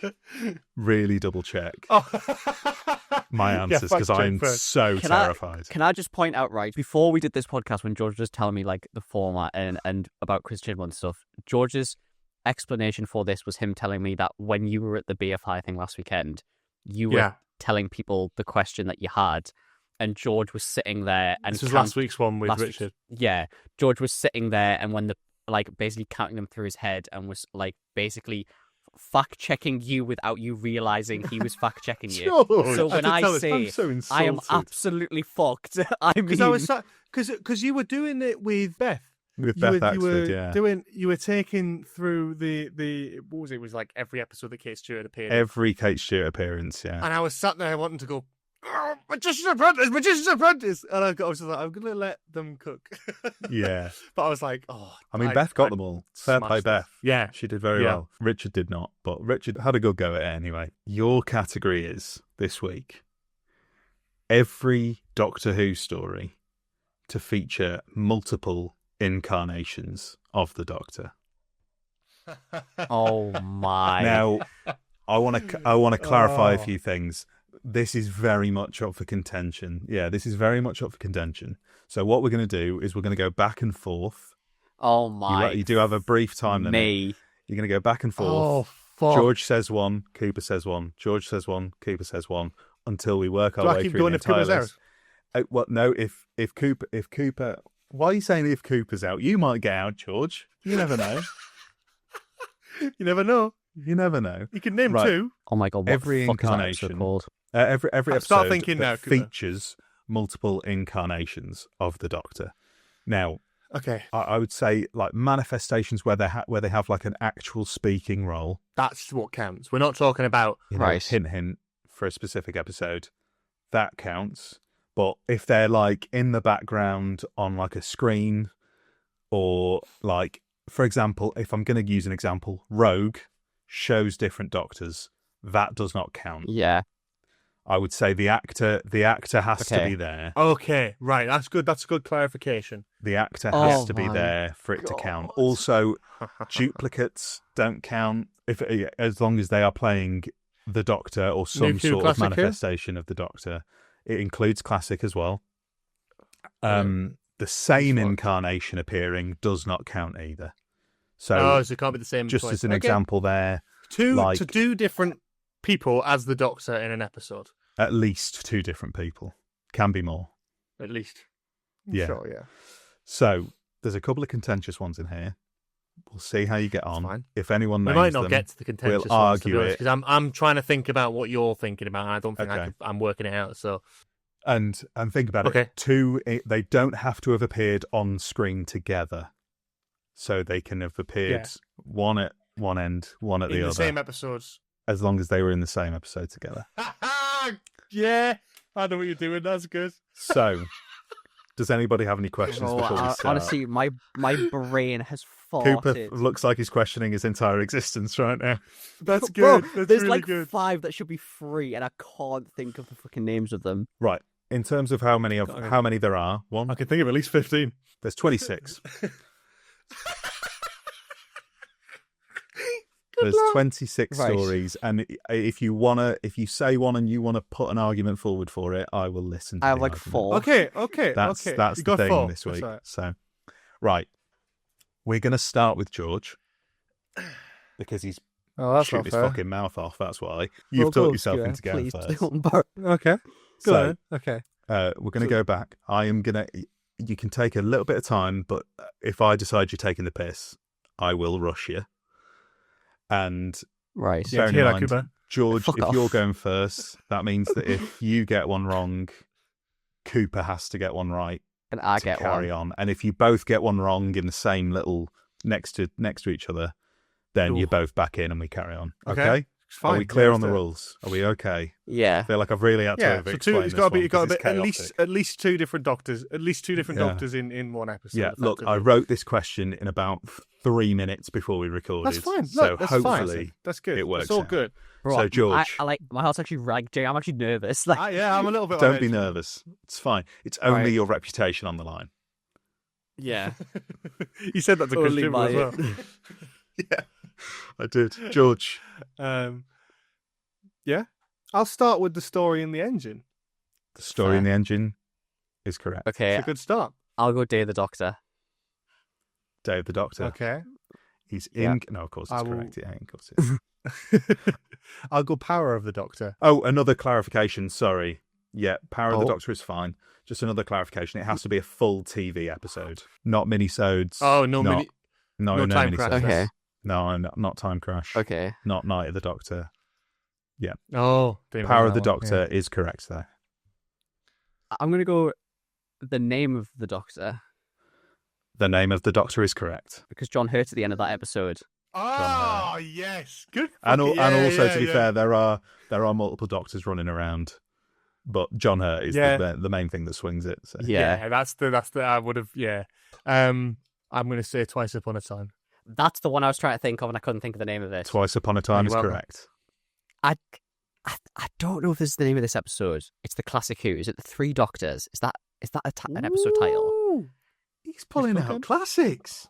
The Three Doctors is correct. I know he's pulling out classic. I'm gonna be honest. I need to stop thinking now. Okay, the Two Doctors. The Two Doctors is correct. Bro, genuinely, I can't think of Tenants for Generation episode, and I can't think of Eccleston's Generation episode. I can't think of what the names are. Oh, so he clocked onto that then. Okay. I will actually say as well, when I said there's 26, I think there's actually more than that because of reasons. But I do yeah. need individual I- episode titles, so I will. I'm I- tempted I'm gonna say to. it's I'm more than tempted that. to have a crack at all 26. You know. Bro, honestly, crack on. 'cause Really? No. Go. I No, go can't for it. think. I can't think of the name of these 2 episodes. Genuinely, I couldn't think of Twice Upon a Time, and I couldn't think of these 2. What? I cannot. It's I've completely had a brain melt. You don't think of any more with 2 Doctors in it? Top of my head. I'll give you. Can I give him a hint? Can I give him a hint? You can give him a hint if you want to. If you Oh, want. Fugitive of the Jadoon. Yeah, Right. Okay. you Yeah. are correct. Fugitive of the Jadoon. Well done. He didn't even need your hint. Once Upon a Time. Once Upon a Time is correct. This is the thing, Cooper. He's giving you no time to think. At all. I've got one ready every time. Yeah. Timeless Child. You said that before. Are we accepting that? Oh. I'll I'd accept accept it. that. Yeah, it's the Timeless It's been a while Children. since I've seen that episode. Timeless I Children. will allow the Timeless Yeah. Children. Yeah, I'm going to give you that. That's fine. Yeah, that's fair enough. Parting of the Ways. The Parting of the Ways is Yeah. obviously correct. Yeah. Yeah. Yeah, I think I might have to pass. I generally can't think. Trying to think of recent ones. Giggle. The Giggle is correct. Oh, you know what? Completely passed me by as the well. Giggle Completely is passed me by. correct. That's good. I'm going to go for the 5 Doctors. That hasn't been said yet, has it? The Five Doctors has not been said yet, and it is correct. The Five Doctors. I should have just stopped at numbers and Just to name all the numbers. I'll tell. Shall I say how many you've got left on my list? 16 left. I reckon I could probably have a crack at that, you know. If I really think about it. But I'll definitely miss 1 or 2. I can't think of any. Do we have any? No. Oh, I've got a good one. Go on, I'm Got a good gonna one? have to pass. I'm gonna have to pass. I Cooper, can't you think of any passing? more. you know what? I'm Okay. quite impressed with my tour. I'm quite impressed You with know, mate, myself. I'm think impressed we'll with you. say The fact this. that you got I think- three impressed. doctors, considering you never watched Classic Who, I think it's good. George Yeah. has got to get this. I think you've gone really far. You've gone fairly deeper than I thought you would, to be Yeah. fair. So well done. Thank you. That's what she said. George, I think we'll say that if you get this, you take the crown. Okay, well, so you've got 26 down. Yeah. Right, I'm going to go through just even the ones we've already said. Oh no, there's more than 26, like 20, 27. But Okay. if you've just got to name one to Right, win the let crown, me- and then you let me just go can run through- through the list if you want. Oh, right. Deep breath. Deep breath is correct. Yeah, yeah, that's a good one It's got Matt Smith in it. Yeah. because Matt Smith does. Yeah. does That's the one little I phone clocked. call. Yeah, Oh, Any- yeah. And then also any regeneration story. So we can go through Yeah. 10th Planet. correct. Yeah. War Games. Incorrect. Fuck, no, yeah, never mind. Story, yeah. John Pertwee is not at the end of the War Games.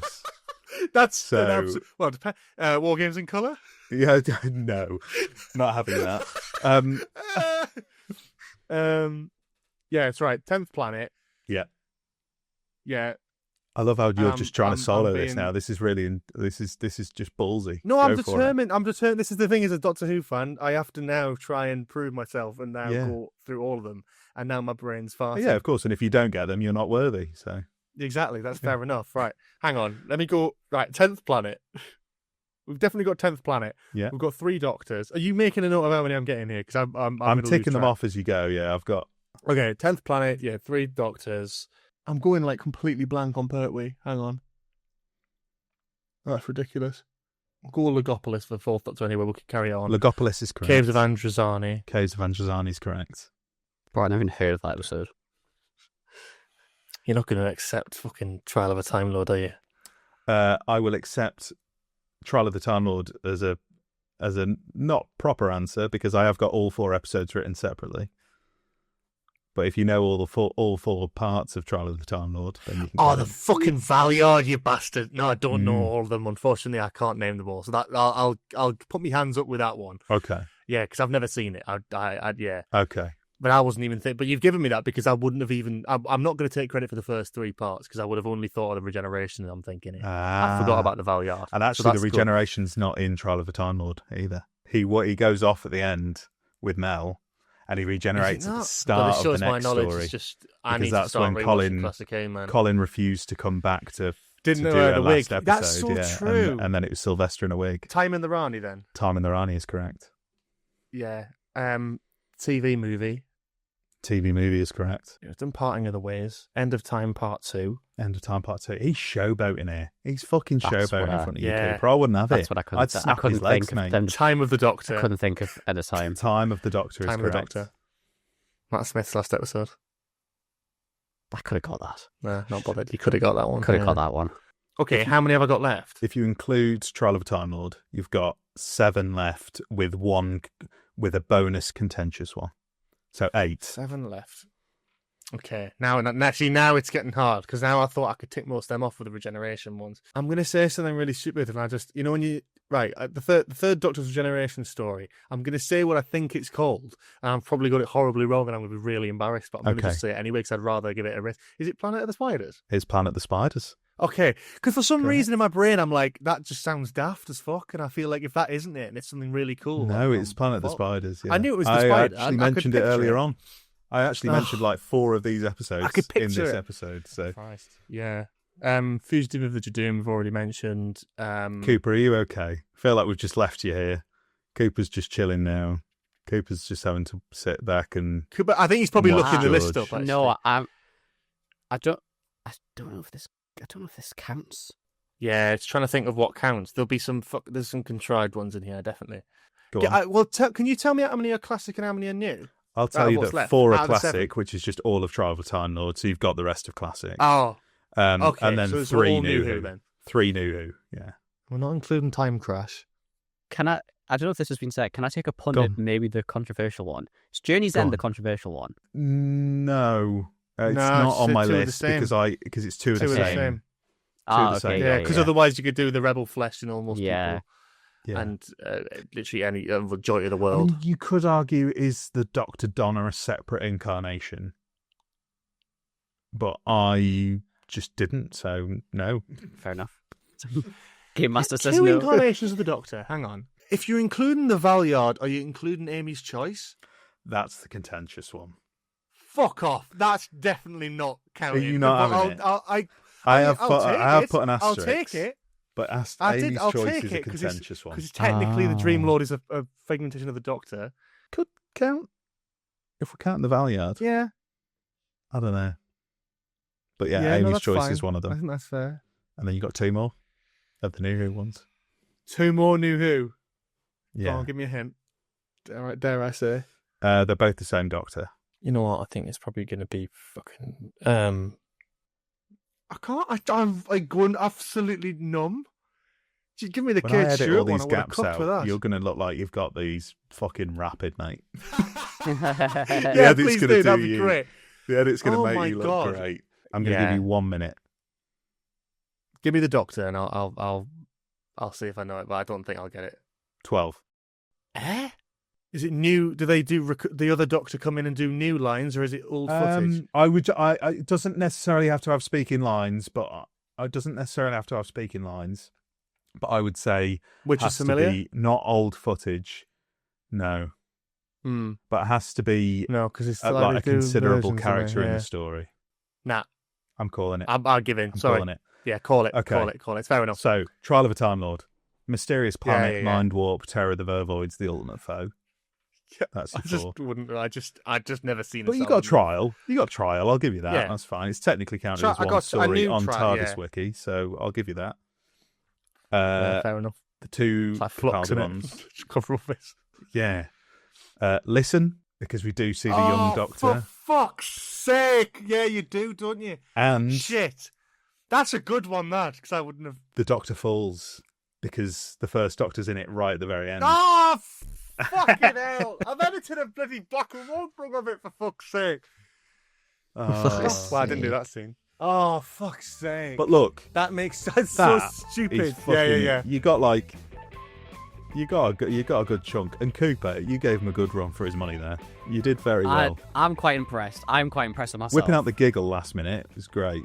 Hey, pulling out You the should giggle be. You should be. and 3 Doctors. Yeah, That's I'm good impressed shit, with man. myself. That's good shit, man. Yeah, the 3 Doctors you whipped out a classic. That's I great. know. You pulled out a classic. Yeah. I was worried that you were then just going to go, okay, if I just do all of the numbers, if I just do did the think 4 about that. Doctors, the I 6 just really Doctors, hope the you would 7 do the 4 Doctors, Doctors. because you only would have got the 5 Doctors, and you would have been out on the 4 I Doctors thought anyway. I didn't want to be a prick. I went. but yeah, I went well for- done. I tried to go for the obscure ones to give you more. You have the Power of the Doctor, which was one of mine. Yeah. But that's... Oh, sorry, mate. Do you know what it was? I was Yeah, enjoying it so dickhead. much that my brain went blank, and I was like, "Oh shit!" Well, Yeah. George, you're very much taking the crown this week. Well done. Yeah, definitely. Well done. Cooper, a very valiant Cheers. 2nd place. Thank you. Out of 2. I'm proud of Yeah. myself, So, you know what? you know. I'm happy. You get a Burger King crown. Yeah, Yeah. I'll take it. Oh, mate, Well done. Actually, And that's it. That's it for this week. It's been a bit of a long one, mainly because George decided to fucking solo run Quiz Chibnall by himself. I the can't past wait half to an see hour. the waveforms. I can't wait to see the waveforms for this episode. Where it's just silence for the second half of the episode. Thank you to both of you for coming on. It's been an absolute pleasure. George, you've been here too many times at this point. I have. Never again. Oh, Obviously, this is your No, last appearance. never again. probably not. No. And I'm joking. Yeah. It never will be. You'll be here after I am. Yeah. I'm taking over. But Cooper, I hope this is the first of many for you. I hope so as well. I've really enjoyed it. Oh, it's been great. It's been lovely. And what I would love to do now is give you both the platform. Don't know which of you wants to do this, but the platform to plug whatever you want to plug. Go ahead. Do you want me to do it, Cooper? Go or on, do you want George. to do it? You go. You do it. No, I'll tell you what. It's your first appearance on Oh. here. You do it. Is it? No, you do it. Oh, I'll do it then. Shall I fucking do it? Christ. Let's get it done. Do a Oh, word God. each. If you want to know, me and George host our own podcast called Nostalgia Bait, which you can find on YouTube, on Spotify, on any good podcast platforms, because if they don't have us, Yep. they're not a good podcast platform. That's a good shout. We cover everything from Doctor Who to Star Wars to Marvel to filmmaking to whatever the hell we feel like talking about. So, music, episodes, whatever. Music, whatever. Literally, we recorded a music episode like 2 days ago. We release episodes every Thursday at 10 a.m.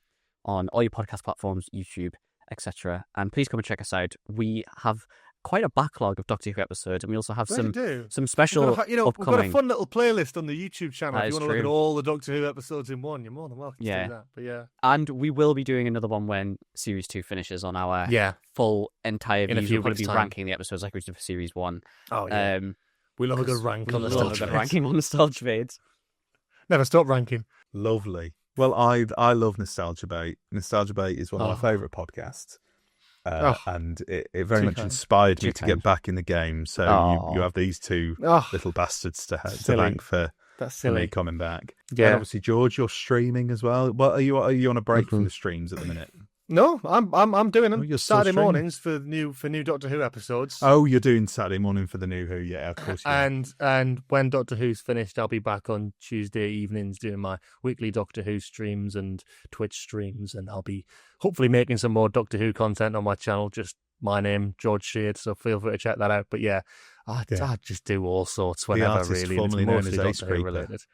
The artist formerly known as Ace Creeper. I will put all of the links to everything in the description, as well as I know, fucking hell, as well as all of your socials and everything. I'll put a link tree. I'm sure there's a link tree somewhere. I hope you got a link tree.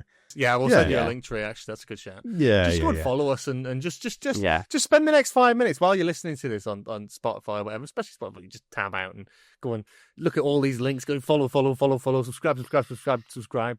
Follow bloody Who New. Follow Josh, Of course. Yeah. but to keep it a new kid as well. Get all of them. Speaking of, you've been listening to Who Knew, a Doctor Who podcast. I have always has been your host. That didn't make sense. You've been listening to Who Knew, a Doctor Who podcast. I have been your host, Josh Carr. You can find us wherever you get your podcasts and on YouTube.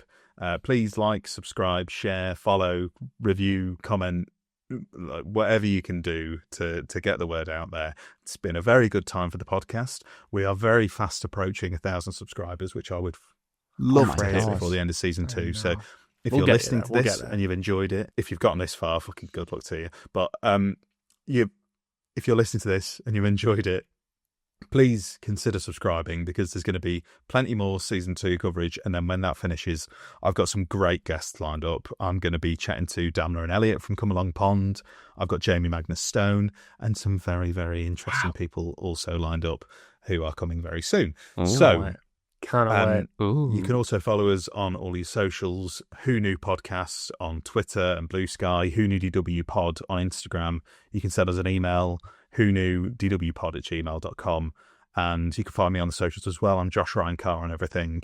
And I'm also starting a little freelance venture called New Kid Media, where I offer video editing, podcast editing services, any of that good stuff. So follow me on there as well, because I'm posting very actively on TikTok and Instagram at the moment on that side. But this week has been the story of the engine. Next week, it's the Interstellar Song Contest. And I will be joined by another special guest. I'm not going to announce it just in case it changes, but keep an eye on the socials. And we've got some good guests joining me for the last few episodes of the series. But that's that. So thank you, George and Cooper, for joining me again. Thank you for having us. Thank you very much. It's been absolutely bloody delightful as always, Josh. Thank you very much. I've loved it. It has. And to finish off, I think we can safely say this episode had the sauce. It's just true, isn't it, George? Just had the sauce. It's so true. It absolutely had the sauce. No true words have ever been spoken. It was rather saucy. Mayonnaise, ketchup, relish. Yeah. Nice little bit of hot sauce on there. Ooh, lovely. Yeah, sriracha. True. Barbecue. I'm going to go now. Thanks, everyone. Thanks for listening. That's next week's Quiz Chibnall. Love you all. Enjoy. Name all the Goodbye. sauces. Bye. Ranch. Bye. Thanks for listening to Who Knew, a Doctor Who podcast. You can find us wherever you get your pods and on YouTube. Please give us a like, share, subscribe, and a review if you can. It really helps us out. Massive thanks to Oliver Chenery for the Corridor of Fame intro, and the Sononauts for lending their cover of the Doctor Who theme to be the theme for the podcast. Who Knew is a New Kid Media production. Dear me. Pissing like a horse. Don't leave that in the recording. What? That's going in, yeah. That's absolutely going.